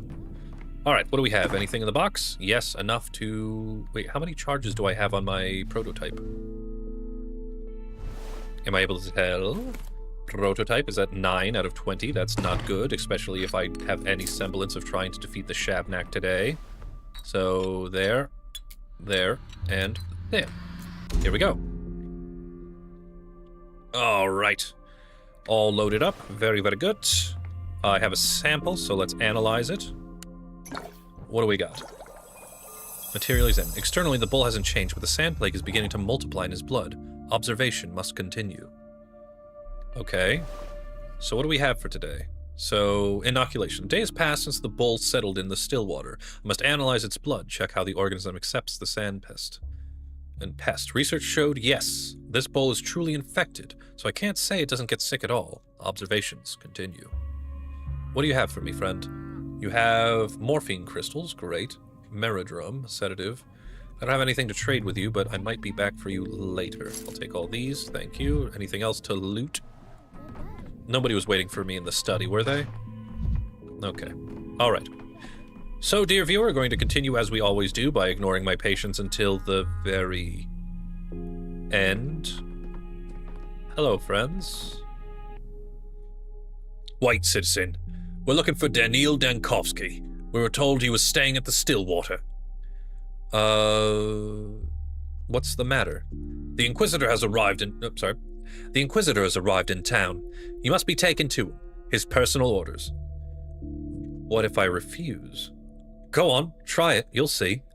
The order's clear enough. In case of disobedience, we're authorized to use force. We'll twist your arms and take you there. So stop being difficult. We're asking nicely. Alright, an order's an order, let's go. I don't want to, I don't want to antagonize these people. Jesus, Daniel.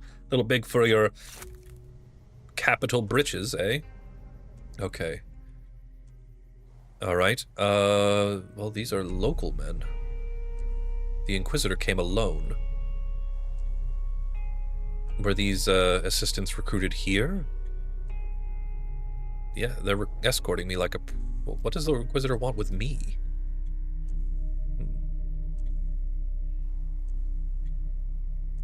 Perhaps he's looking for Simon. They've stopped. Is something not right here? Are they planning to do something with me? Oh, I'm going to get assassinated. Run! They want to... Oh my god.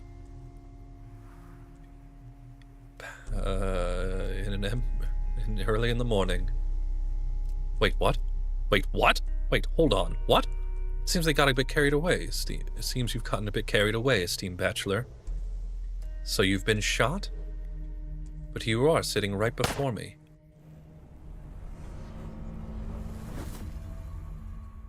What just happened?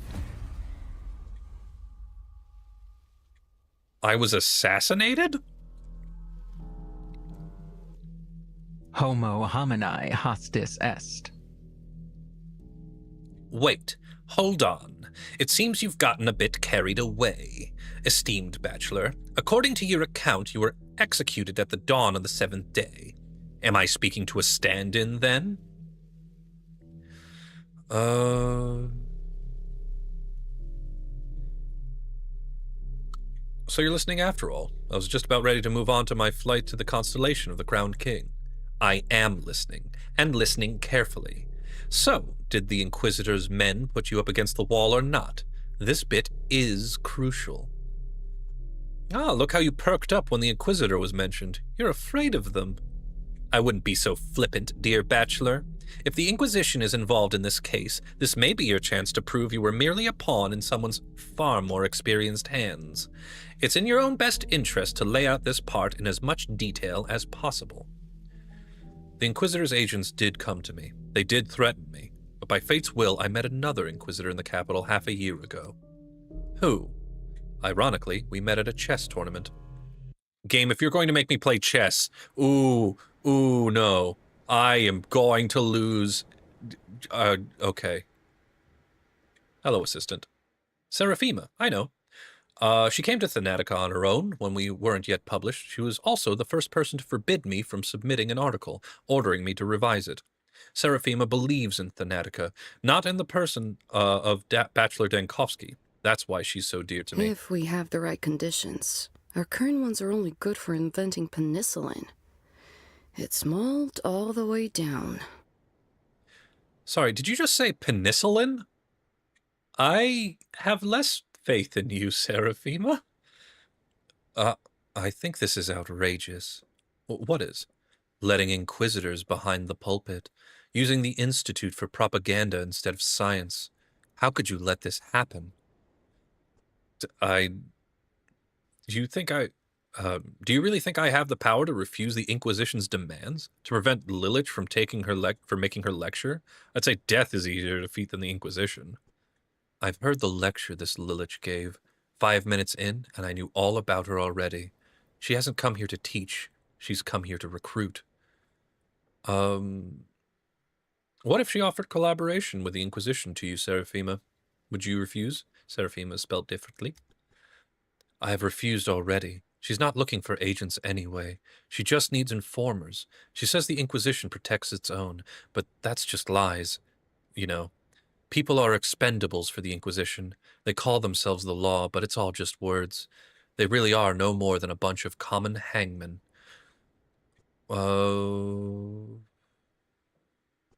It seems you're on edge. Never seen you like that. Has something happened, or is it just the lecture Lilich gave? It has.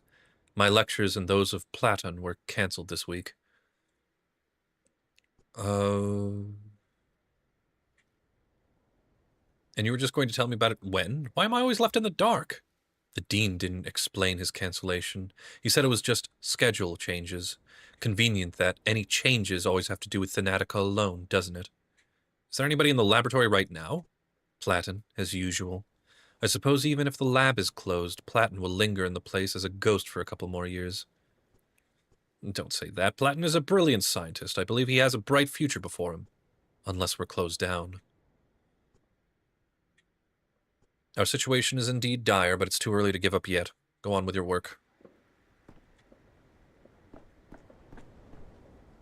Okay. As long as I don't have to play chess, I am perfectly fine. Queen's Gambit, what for? I was checkmated before I even sat down at the board. The game was rigged from the start. It's a Fallout reference! Everybody, we're playing Fallout again!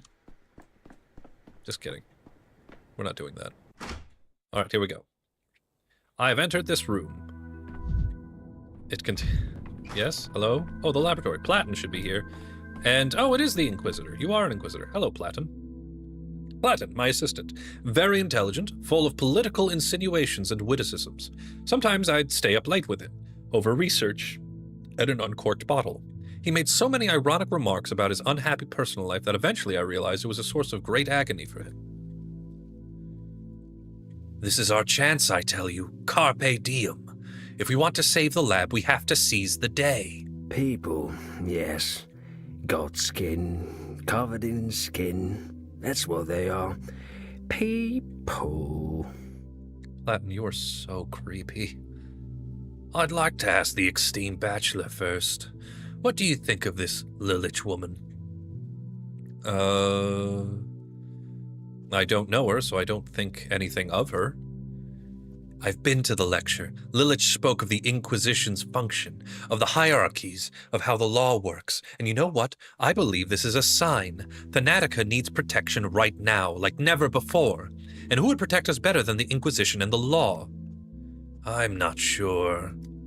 During the lecture, I had an impression that Lilich was addressing me personally, hinting that she could help. If we are to collaborate with the Inquisition, no one would touch us. That is the law.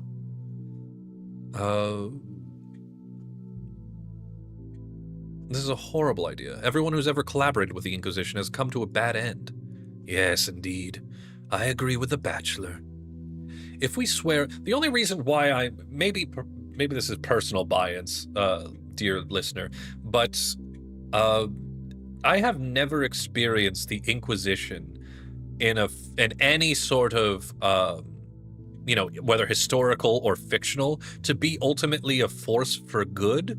Usually when I hear the words the Inquisition, it usually ends with, well, a lot of bodies. And hopefully they won't be ours. Though, according to earlier this day, I was assassinated in the streets. So, world's our oyster at this point. If we swear our loyalty to Lilich, other Inquisitors won't be able to get us. They have an inner code of conduct. They leave people from each other's teams alone. It's not the Inquisition we have a problem with, it's the Academy of Sciences. I can see you haven't been to the lecture. The Academy answers to the Inquisition. That's the chain of command. If we can negotiate her patronage with Lilich, that would be a serious argument for the Academy. What do you think, Bachelor? I don't like the idea. The risk is too great. Perigitia matura vitiorium, Dankovsky. In our case, idleness means death. The law has a nasty habit of punishing those who are easier to reach first. Swearing loyalty to an Inquisitor is like painting a target on one's back. You know what, Daniil Dankovsky, the man who founded this lab once, was the bravest man I've ever known. What's become of him now? Aren't you ready to do anything for your brainchild, for your science? Well, I'm not ready to risk my coworkers' lives, that's for sure. Nothing to loot here. Last expedition bore no fruit. Failures follow me at every step. Funding is at a risk. No matter. I'll invest in myself. Good thing you're not there. Be useful to me at the hospital, don't you think? All right, Inquisitor.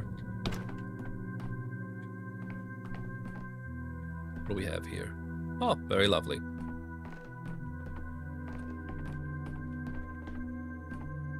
All right, here we go. Are you in here? No, I just made a giant circle? Amazing. Nope, that's locked. That's locked. That's locked. This might not be. All right, here we go. Oh, it's the lecture. What do you got, bud? Chess club director. Amazing. The first time I see a player who sacrifices pawns that easily, and she's outplayed me despite that, you see? You look pretty joyful for someone who's just been outplayed. Today I was a witness. I would even say a participant of such an extraordinary game that losing was a joy more than anything. Aglaia Lilich gave a chess simultaneous exhibition today. 10 boards, timed each of them. 3 of them she won during the debut. The others? I don't even want to speak of it. She sacrificed her pawns with such ease. I was sure I'd win, and I was mistaken. So Lilich won all 10 of those games? Not all of them. Mastanskaya managed to reduce the game to a draw. She didn't care about the pawns either. They just kept flying off the board quicker than I could blink. Lilich seemed to be very impressed by that. I've heard Mastanskaya's got an offer already. They're recruiting her for the Inquisition. Mastanskaya, huh? It'll be a great shame if she accepts. She was a brilliant mind. I'd agree if I were in her shoes. Making a career like that is a dream come true.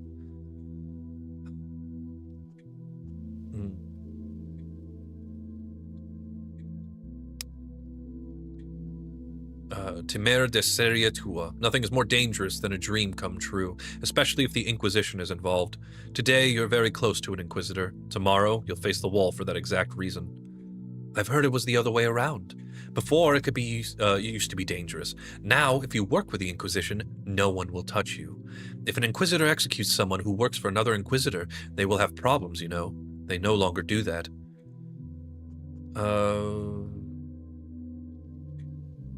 That's what I call pawn thinking, believing in your superiors more than you believe in common sense. All right, what do you got? Enthusiastic student. I've been attending lectures for 4 years now, and I've never seen anything like this. Full house, and not a sound, not even a rustle. Lilich has a gift for capturing attention. Capturing attention is an entertainer's job. A lector should teach, not amuse. Bachelor Denkovsky. I'm sorry. It was with all due respect that I said that. Have you been to Lilich's lecture? What do you think? I repeat my question. What was the lecture about? What can you remember from it? Lilich spoke of laws and ethics and medicine, of precedents and these paradoxes. So, what kind of paradoxes did she use as an example? I remember. All these years we spend teaching you students, and then an Inquisitor comes, and at once everyone can see that power is more attractive than any science. Oh, it's you, the assistant. Hello. Veronica Croy. Can anyone explain to me on what grounds the college allows the Inquisitors hangmen behind their pulpit? I've always thought that the Institute's goal was to teach its students about critical thinking. But look at them. It's almost as if they were worshipping this Lilich woman. I know you. You're Veronica Croy, 3rd year. I thought your last name was familiar. Is Inquisitor Croy your relative, or is it just your namesake? Damnation. I've renounced my family. I've enrolled in medical school, and still, my father's name is ruining my life, even here. You can't run away from yourself. Why did you renounce your family? I was trained to be an Inquisitor all my childhood. Just imagine not having any control, even over your own life. It was like being forced into a marriage, and I wanted something different. And you made it. You're in medical school and doing great. I feel like the shadow of my father is still pursuing me, even here. If only I could somehow explain to them that the Inquisition can't be trusted, and that swearing loyalty to them is certain death. I'm just placing my... I'm just... Usus est optimus magister. That's what the students' years are for, making mistakes and learning from them. Let them learn. You're a cruel man, Bachelor. You would have made a great inquisitor. Why do I get the impression you're trying to recruit me right now? That's because of Lilich. Her presence. Where there's an inquisitor, there's paranoia. Everyone is on pins and needles today, suspecting each other. Okay, a servant of the law who has risen above it. Government inquisitor. A servant of the powers that be, breaking free from beneath their heel. Don't even bother opening your mouth. I know what you're thinking. Sorry, Mommy. I mean, Gala. Daniil Dankovsky. Very pleased to meet you. It's not just courtesy. I'm speaking from my heart. I've already had the honor of meeting you, but I doubt you remember. How did it happen? I attended your lecture 3 years ago at Lamarcus. I even took your autograph, the girl in a long shirt. Do you remember? I asked you about that the glassy lips, too. And you. Did you attend my presentation? I didn't see you in the hall. Correct me if I'm wrong, but I think your presentation was for a student audience, and I'm a lecturer. Either way, I'm glad we met. I must admit your lecture made a powerful impression on me. When I got an opportunity to speak at the Institute, I immediately thought of you and wanted to see you. To see me to what end? Your research sparked an extraordinary interest, and I don't just mean my interest. You'd be surprised to learn how often I hear my colleagues say your name. As far back as 3 years ago, you already went further in your struggle against death than any man alive. Inquisitors know my name. Should I be worried? Only if you've been violating the law. The law is not my biggest concern right now. My laboratory is on the verge of closing. I should have guessed. The Academy is a bag of snakes. Those sage old men have been a fixture of the place for years. Barba non facit philosophum is lost on them by now. However, the Inquisition has its tools in which to rein in the sage old men. Remember the Neustadt scandal? He was left alone in the end. He's become an Inquisitor servant, and the Academy no longer has power over him. I heard about the Neustadt, a Pyrrhic victory. 2 of his colleagues from the laboratory were later executed. That's a lie. Neustadt's colleagues met the fate they met for entirely different reasons. Your research is of the utmost importance, Stankovsky, and if the Academy disagrees, so much the worse for them.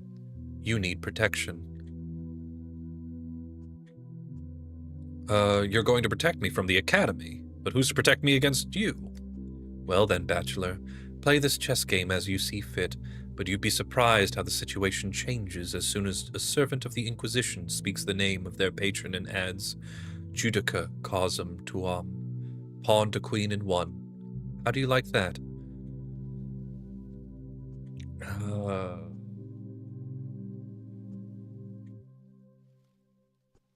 Ad ponitendum properit, cito qui judicat. I will consider your offer. Okay, so we're in a bit of a tight spot here. Day 7. Will I get shot again in the head? Okay, here we go. We start this day afresh. Break this for the amalgam, because I need it. Pushover. Oh, I already took it all. Alright, great.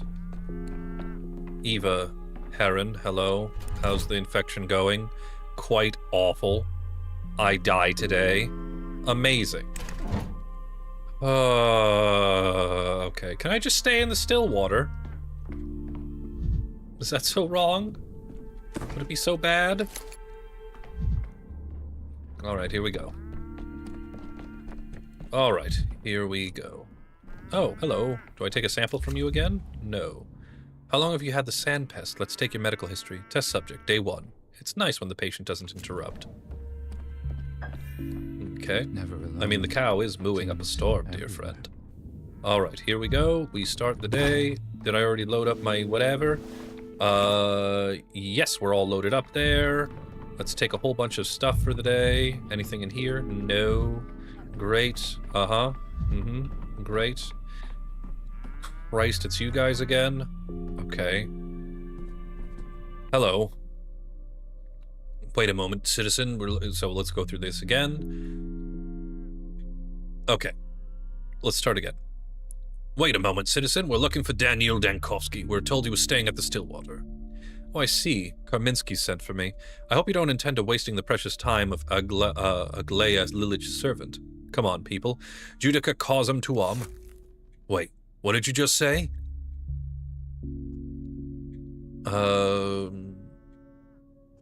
That's Latin. Judica causam tuam, meaning judge your own cause. If you work for the Inquisition, you should at least know its motto.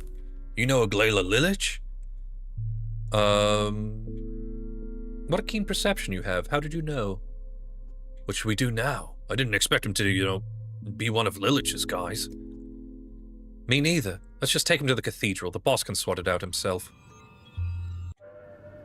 Oh. Oh. Great. Okay. This is all fine.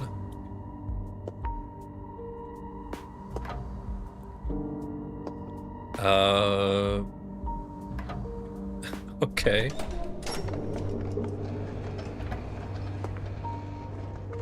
Hi, is this the Magic the Gathering tournament? I, brought a swamp deck. Hope that's okay. Alright, hello everyone. Fancy seeing everyone here. Known as... Okay, let's start from the beginning. Scratchny, Skinny, yes, Sabarov, governor of the town. Vlad, Big Vlad says, showing interest in the kin. Known as Big Vlad, owner of the Bull Enterprise. Also an architect. Andrew's twin brother, suffers from twirine abuse, withdrawals, and reclusivity. Where's your brother, then? Where's Andrew? Medical school dropout. Son of a local medicine man, Artemi Barak, but his hands are gentle. Okay, this might be the time where I actually have to defend you, dear fellow colleague, and I will do so. A promise is a promise. Mark Karminsky, Inquisitor. The Inquisition is an organization of special intellectual emissaries, whom the powers that be send to solve unsolvable problems. Each has their own way of going about it. Few know the Inquisitors by name, giving them sobriquets instead. Karminsky is the hanging judge. Well, that's ominous. Wait, Karminsky? Like Kaminsky? Like Kaminsky's necktie? Let's move on. A decent genius knows when to die. Daniel Dankovsky. I was curious to meet you. I hope my men weren't too much trouble. I ordered them to be polite, but sometimes they're getting overzealous.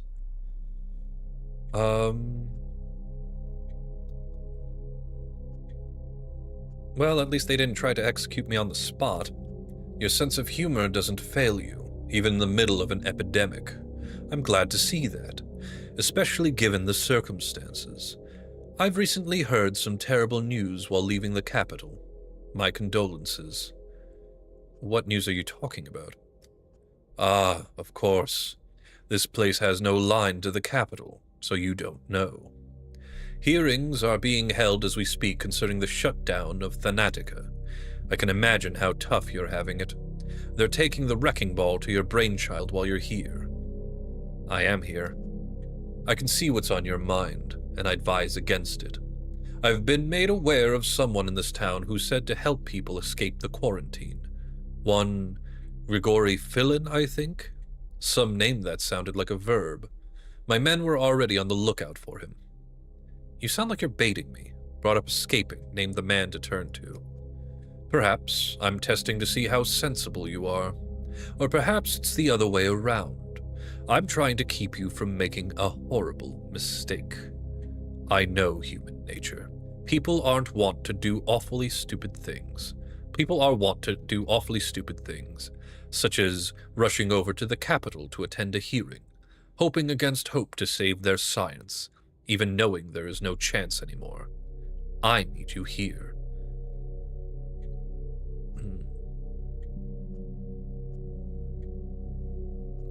If you knew human nature, you wouldn't have told me about Thanatica. Yet you chose to tell me. What's in it for you? The best way to make a good first impression is to be frank. I've been frank with you, and I'm asking the same of you. You want frankness? Here, you want Frankus? Frankenstein? Here goes. You're wasting my time. If you want to help, give me more resources and people. I understand, but first you will have to help me. I will now appoint you an inquisitor. What? Not for long, just for an hour. The local authorities did something much less humane when they chose to hand you the power over the town the whole duration of the epidemic. I've seen the reports. You've been doing well so far. You've seen everything, participated in everything. Who better than you to judge the cases of other people in the case? Is this some kind of joke? No, I'm dead serious. The accused are already here. They must be heard out and indicted. I'll be your assistant, advising you on the details. And since their fates are hanging by a thread, let's not make them wait. What will happen to the accused? Can they be acquitted? If they can't, what kind of punishment awaits them? Well, Daniel, we saw a bunch of lovely rope emplacements right outside the church. I mean, I know you're not a creative thinker, but a little bit of critical thinking there, Daniel. The accused will get what they deserve. Do you consider the Inquisition's trial to be unfair? No. The Inquisitor is in the same space of uncertainty as the accused. The difference is he can control it. Are you ready to try your hand at this art? This is a nightmare. I'd be better off shot by your men. All right. What's going on here? The unsolvable problem. The Inquisitor strikes while the iron is hot. First thing upon arrival, he wants me executed. How can I resist such pressure?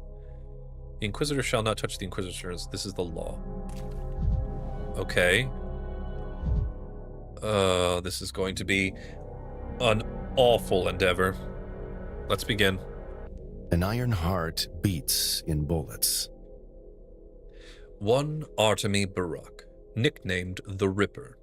The accused is charged with breaking into the abattoir and the termitary, both under quarantine, extracting organs from living people, abducting children. Without luck, you can't catch a fish in a flood. Without love, you can't divine truth from blood. You forgot to mention that I also killed my own father. Who are you trying to impress with your sarcasm? The allegations of patricide are foolish and unfounded. The court understands that. But thank you for reminding us. Your father's death and the false accusations make for a compelling reason to grow bitter and seek revenge on your hometown. What say you, Inquisitor?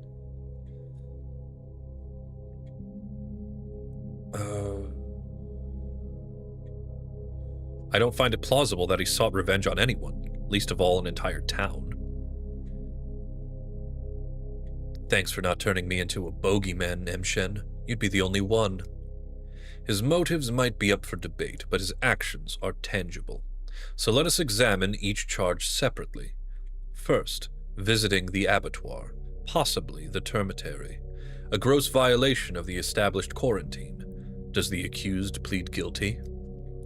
I'd be dumb to deny it. I was at the abattoir. Didn't really make it into the termitary. They kept me out, but I tried. How else was I supposed to study the plague? Barak is right. It's useful for a physician to see the real routes of infection with their own eyes. But is the accused a physician? An unfinished education? Some rumors of surgical experience during the war? In a war zone, any biography can be fabricated. Who could verify it? Your verdict on the first charge, Inquisitor. Is he guilty or not? Do I have to do this?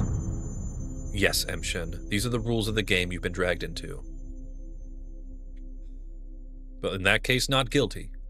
However, the accused doesn't even deny visiting the abattoir or attempting to enter the termitary. Acquittal is impossible without compelling arguments. Wait, the abattoir? Barak only went there at my request. He was looking for a patient for my research. I'm willing to take responsibility. Is that so? Curious. Delegating your dirty work, are you? However, the benefit of your research is evident. The court acknowledges the argument and dismisses the first charge. Let's move on to the second one. Organ harvesting from the living.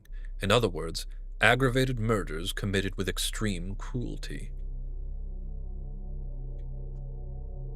No. I know what this is about. The stepgirl was terminally ill and agreed to the experiment voluntarily. An experiment for which I take responsibility. You are more interesting than you seem at first glance. The town has been terrified of a maniac, but it turns out there is a luminary from the capital behind his actions. Well then, the second charge is dismissed. The third matter on the agenda. According to the evidence collected by the Inquisition, the accused ingratiated himself with children and led them away to an unknown location. We have reason to be concerned about their lives and well-being. Those children can't be kidnapped. They're orphans, and no one wants them, especially now when everyone's busy with saving their own skin. I care for them, just as my father did before me. Then present them to the court. The townspeople are worried that the children may be used for organs as well. I refuse. But why?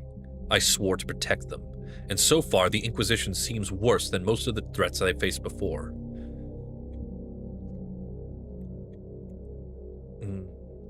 I have some input on this. I saw them with my own eyes yesterday.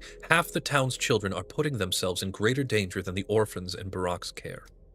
You're willing to use your own name to refute the rumors? How noble. The court accepts your argument, but remember that ordinary people are enraged by even a hint of crimes against children. The accused is acquitted of the third charge. So what now? The Inquisition acquits Artemy Barak of all charges. To the court's astonishment, he's free to go. But I want you to keep something in mind, Dankovsky. Those charges didn't appear out of thin air. The town sees Barak as a maniac. If he does something controversial again, everyone will remember who declared the offender not guilty last time.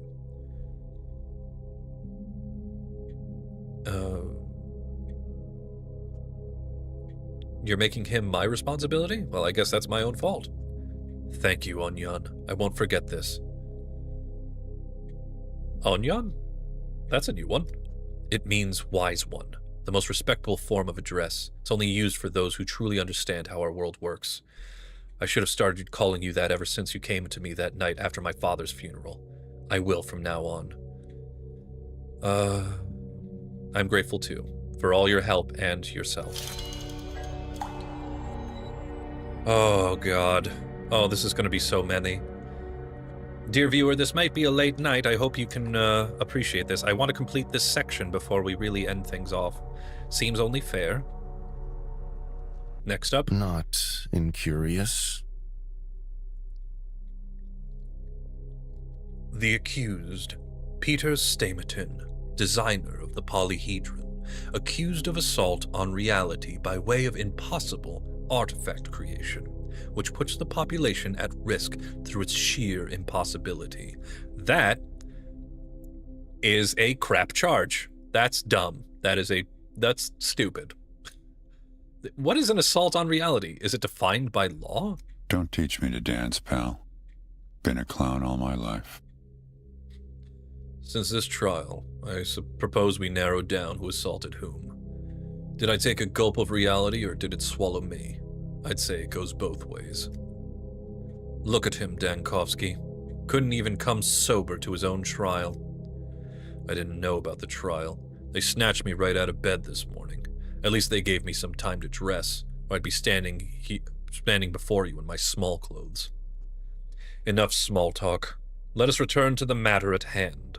I give you the floor, Inquisitor. I believe Peter should present the blueprints for the polyhedron to the Inquisition. Then we'll be able to determine how dangerous the structure is. Huh. Funny. Your life is on the line, Stamerton. What exactly do you find funny? There are no blueprints. I burned them 4 days ago. Nothing but ashes now. Where were they? Why are you keeping them, Peter? Who cares? They're not there anymore.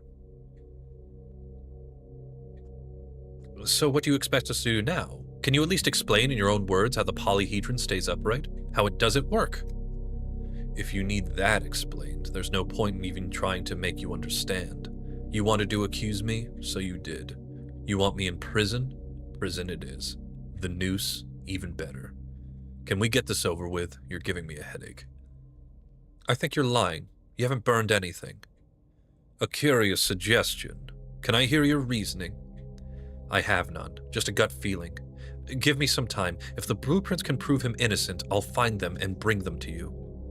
I don't think you quite understand what it means to be an Inquisitor, Dankovsky. Your job is to lay down sentences, not sniff out evidence. I doubt you'll pass up the opportunity to see the blueprints for a masterpiece like this one. I'll find them, and in exchange, you give Peter a chance. All right. Listen, Vlad. I know you hate me, but you're gonna have to play ball with me just a little bit. We have a common enemy here. I've heard there's another Inquisitor on the loose in this town. Huh. Intriguing. Vlad Olgimsky and his son, Vlad Olgimsky. Monopolist cattle magnates. The Inquisition has reasons to suspect that the epidemic has started in the so-called termitary, a dormitory for factory owners they own. Stupid. Oh, stupid. Oh, how stupid I was.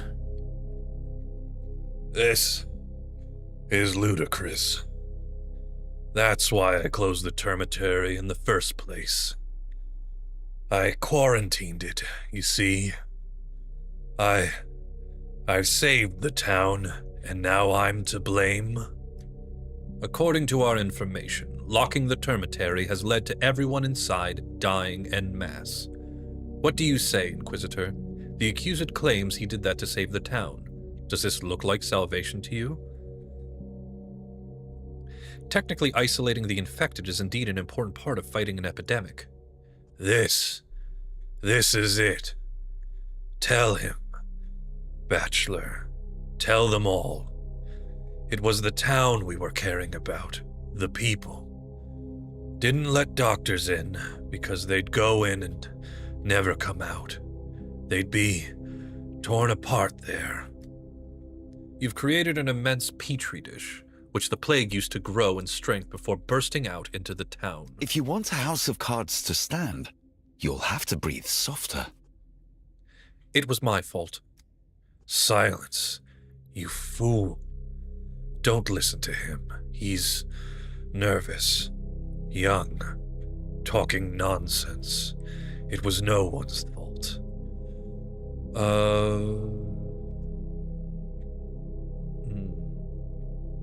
Why not, though? Let's give the floor to everyone if your son has something to tell us. Nothing to say here. Nothing. We did the right thing. I did the right thing when I locked the termitary. Father! Silence, I said. Shut your mouth. You'll talk yourself into a noose. What do you think, Inquisitor? Not guilty. There was no other solution in the first days. A mass isolation of the infected in the dormitory has given the town some time. Please let my father go. He didn't do anything. Hush you. I'll talk with you yet. Out of her mind, you. We need to hear what the younger Olgimsky has to say. No, I forbid this. You chose our family to take the fall. I did what was necessary. I demand respect. What happens now? You, the both of you, definitely have something to do with the spread of the epidemic, but it's not over yet, which means the Inquisition cannot yet properly assess the damage done, or the gain, as your father keeps insisting. But I've already given my verdict. You take to your role quickly, a sight for sore eyes. Your verdict will be taken into account in the future. Right now, though, the Olgimskis are dismissed. And this is what you call a trial? Inquisition my foot. Ludicrous. Father, not here. I told you. Keep your mouth shut. Please sort out your differences, gentlemen. Oh, hello, Mayor. Thieves. Cowards. Traitors. Scum. Alexander Saburov, the town's governor, accused of... Actually, the executive branch always bears the heaviest burden of guilt, unpreparedness for the emergency, suboptimal decisions, etc. Saburov, the town mandated to you, is a mess. There's a twinge in my chest. Could it be conscience?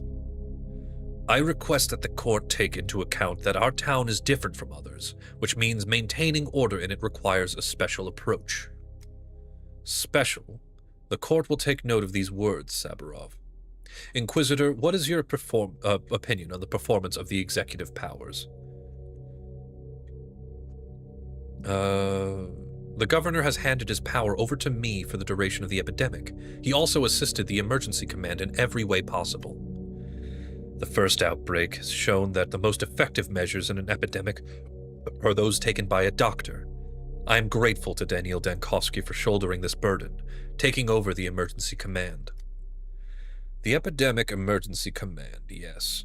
Tell me, Saburov, you do understand how this might look, right? You found yourself someone who will make all the inevitable mistakes instead of you. First, the incompetent Olgimsky Jr., then Dankovsky, who doesn't know the town.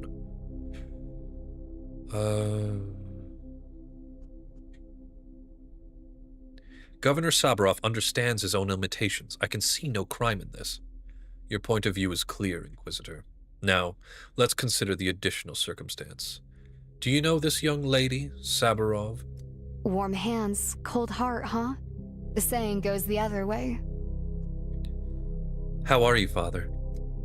I can't believe you brought Clara here. What does she have to do with the trial? This young lady is regularly spotted walking around the infected districts. Some of the townspeople believe she spreads the plague. Others say she heals without medicine, literally by laying on hands, and the number of these people is constantly swelling. The girl fancies she can help the town. Naivete is not a crime. I've helped you, Dr. Mann. I've told you what to do with the one following you. Remember that. At least because you know ingratitude can corrode like acid. So you admit you know the Inquisitor. Perfect. Do you have anything to add, Inquisitor?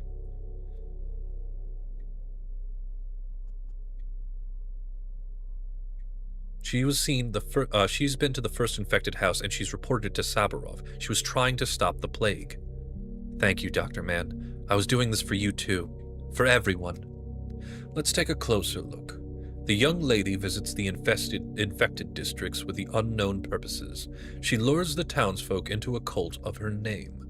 These achievements are too impressive for her age. This raises the question, is there someone more experienced behind her? For example, the man who has sheltered her? What? No, of course not. You're just making things up, Karminsky. Why the naive outrage, Saburov? Have you never heard of that emergencies are useful for the executive branch?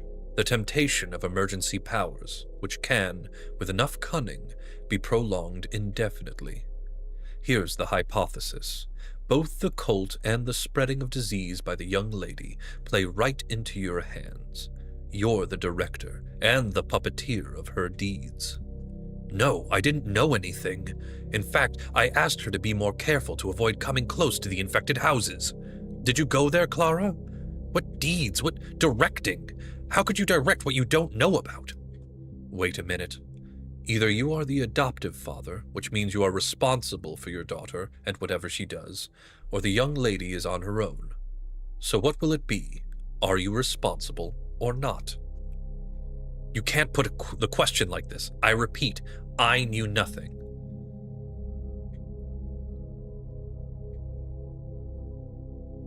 I object. This court has no need to hear cases of family law. It was necessary, Father. I never harmed anyone. I just helped. Do you believe me? An excellent question. So, do you agree that your daughter is entirely in the right and was acting with your approval? I believe her. But please, understand, I could not control her. I don't believe the governor was behind the actions of Clara the Changeling. He's too straightforward for that. The court hears you, Inquisitor. But right now it's more important to hear Saburov. Are you ready to admit that Clara is your daughter, and, consequently, her actions could have been prevented by you? No. Put this down on record. The governor has disowned his adopted daughter, thus clearing his name from the accusations, at least the ones concerning her. Dad. Didn't you hear it, Clara? The former governor is not your father. I think we should give the accused some privacy, Inquisitor. It's not every day that a father disowns his daughter. I have no idea why you would need this.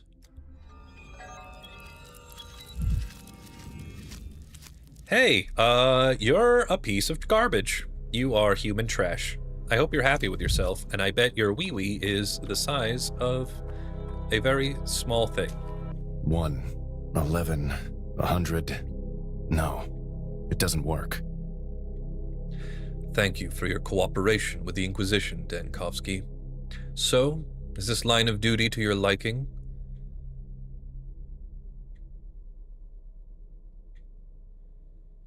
You're doing this on purpose, so the whole town knows about my cooperation with the Inquisition. You're making it sound like some grand revelation, but I wasn't hiding anything. Of course, I'm doing this on purpose, but I've given you a chance to influence the fates of the accused. Wasn't it worth it? Don't answer that. Such arguments are boring. Rather, tell me, are you doing any campaigning for the populace, raising their awareness? The provincial crowd doesn't know much about the latest discoveries in the field of hygiene, and it's not their fault.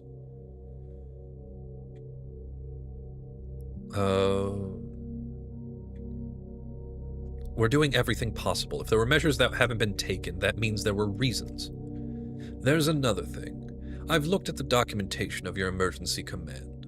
The town is short on medicine, and we can't expect any new supplies during the quarantine. But the solution is obvious. Confiscate what the townspeople have stockpiled for a rainy day.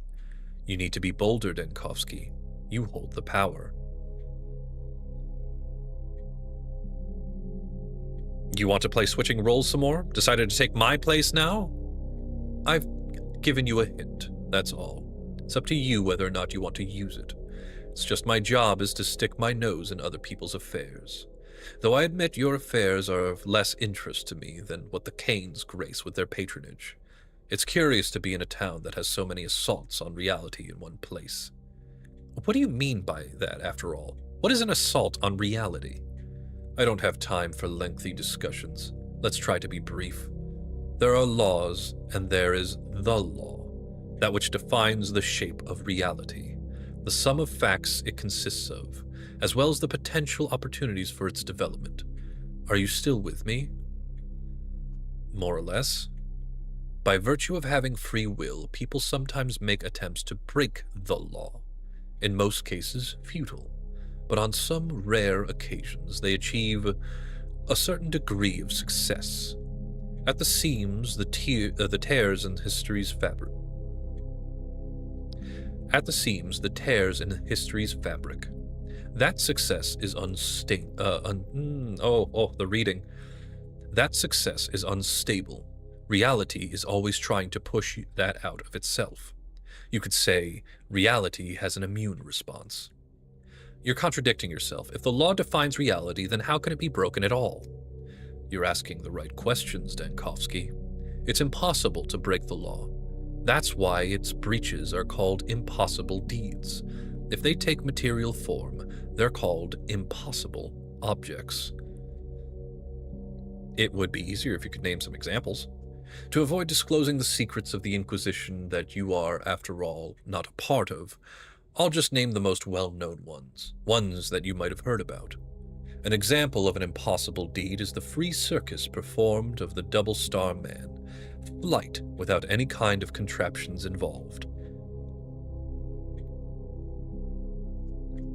His name was Strut, and he was thrown in prison. Must have been one of your agents. Don't get all worked up. And the most famous impossible object has been discovered under a flight of stairs in a residential house, an infinitesimal point that contained the whole world. The foolish owner of the house wrote some poetic saga in extremely bad taste after looking into it. I thought it was just a story, a metaphor. Your bewilderment is understandable. Even in the Inquisition, not many are capable of working with impossible objects. The mind refuses to encompass them, although I personally consider them the most interesting kind of work. Is it bad to strive for the impossible? That's how breakthroughs are made, groundbreaking discoveries. You should understand that impossible objects are always a menace to reality, and reality is a menace to them. This contradiction demands a resolution.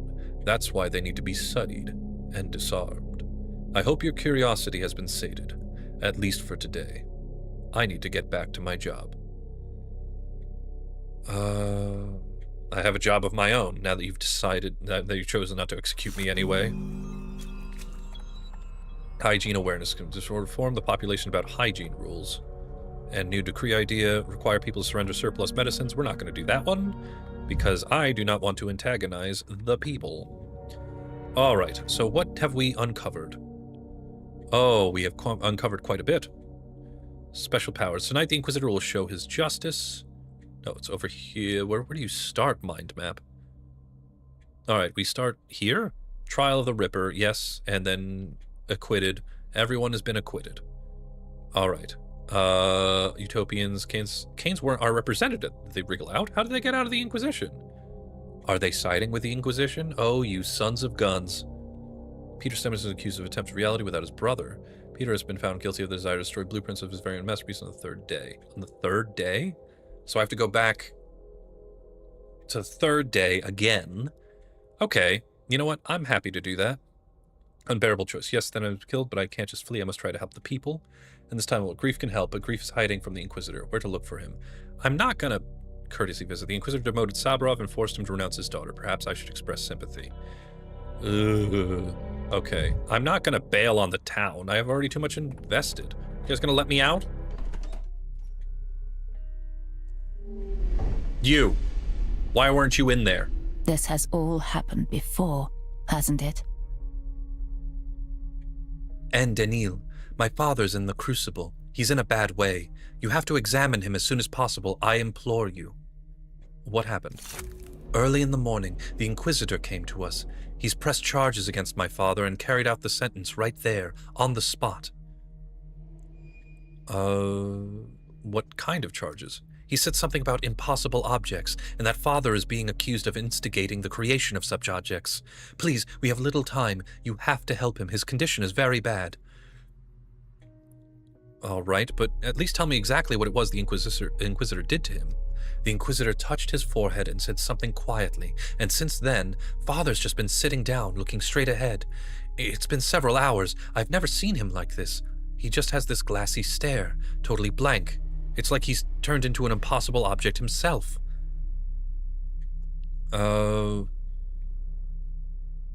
Which objects did he mean exactly? The polyhedron has been here for a long time. I think it was ordered by Simon, not Victor. The Inquisitor mentioned Yulia Lyuricheva.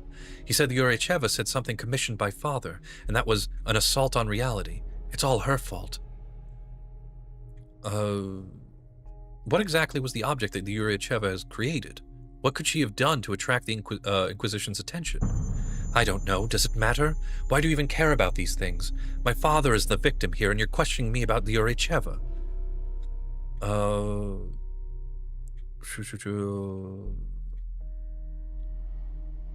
I'm just trying to place all the pieces on the board, find out exactly what happened. Yulia has no idea why she's been fired, which means she could hardly have told the Inquisitor anything of value. I need you as a doctor, Dankovsky, not as a chess player, and especially not as Yulia Lyurichev's advocate. My father is not a chess piece. He's the closest person I have, and he's in trouble. And it's the only thing that matters now. Alright. I'll get to the Crucible and examine Victor at once. Well, I mean, I say that, but, dear viewer, thank you for your patience in this matter. So, yes, we have completed, well, actually, so we are moving, so we're going to be continuing day 7 the next time that we play this on Tuesday at 7 p.m. Eastern Time. It was a long one. Again, I apologize. I feel like if I was better about the diagnosis about Burdock, we probably would have gotten here a lot sooner. But I thank you for your patience, for, you know, listening up until this point. So things are definitely hotting up. It sounds like the Inquisition, I don't know, this is really smacking of, what is it, SCP organization that Inquisitor Karminski's about. Apparently he's just, it sounds like the capital is trying to wrest control of Gorkin from everybody just so that they can get their hands on all the precious artifacts that the town has. But, you know, I don't know. My personal opinion is the Inquisition, like, the capital's just going to come in and wreck everything for their own selfish gain, just like they did to Thanatica. It sounds like they just, you know, took what they wanted from it and tore it apart, and I don't know whether or not they couldn't play ball or because they couldn't control the laboratory, but now it seems that they have their sights set on Gorkin, and now, well, they're just going to wreck that too. Again, like, so it seems like, I don't know, this whole Inquisition process, as long as this guy's here, I need to make sure that everybody is playing ball with me so that I can clear their name if Karminski wants to do this sort of weird horror fest that's like a sort of, I don't know, turning brother against brother. Again, I know some of these people don't have the best relationships with me, but you know what? These are my people, and I made a promise to protect each and every single one of them. And I'm not going to have some, what is it, oof bird from the capital come in and start pooping on all of the people. I have no people poopers in my capital, or in my town, please. Besides, now that Thanatica has been completely dissolved, I have nothing to dedicate myself to except the people of Gorkin. They need me, and gosh darn it, they're pretty interesting folk. So, a bit of some housekeeping that I'm going to do is, so behind the scenes, I'm going to find out what that diagnosis was, and because it's killing me, theoretically. And when I do, the first thing I do when we get back into Tuesday's playthrough is I'll explain what the situation was after I figured everything out. Because I can't let that lie. I feel like I got it. I feel like all the pieces were there. I don't know why. Anyway, but with that said, next time that we play, we'll be continuing day 7, and possibly after day 7, well, I don't know. Day 7 seems like it's going to be a very full series of things to do. So, but if I do have time, I do want to go back to day 3 and see if I can recover Peter's blueprints in order to better acquit him in the future. Look, I might be an old softy at heart, but I don't, well, one, maybe it's being a kind-hearted person, maybe it's being an absolute coward, but I don't want anybody's blood on my hands, especially if I feel that they haven't done anything to deserve it. Honestly, the worst person here, I would say, is just, you know, Vlad Olgimsky, who was just being a real hard butt about selling me Tater Tot, but I got Tater Tot in the end, and everything worked out fine. Look, everyone in this town, it appears that they're doing their best, except the Canes are being very cagey about everything. Maybe they just got the worst of it, and I'm not seeing it? Well, I'll find out when I actually go see Victor in the Polyhedron. Anyway, the point is, the next time we meet, boy howdy do we have a lot of stuff to do together. So, with that said, this is going to conclude today's episode of Pathologic 3. And, well, you know, as always, as a closing remark, dear listener, if you did enjoy today's session, as I say, you know, it's would do me a huge world of good, put a big old smile on my face. If you enjoyed the today's session, to please subscribe to the channel. We will continue with the Pathologic 3 series. In fact, I already have an idea. Well, we're far from it, but I do have another game lined up after Pathologic 3 that is going to be in the similar vein. You know what? Bonus points if you can actually guess it. But yes, if you did enjoy it, I humbly ask you for a kind subscribe. So, with that said, I hope you all have a wonderful evening, or whatever time that you watch this. I know most of you watch this after it goes live.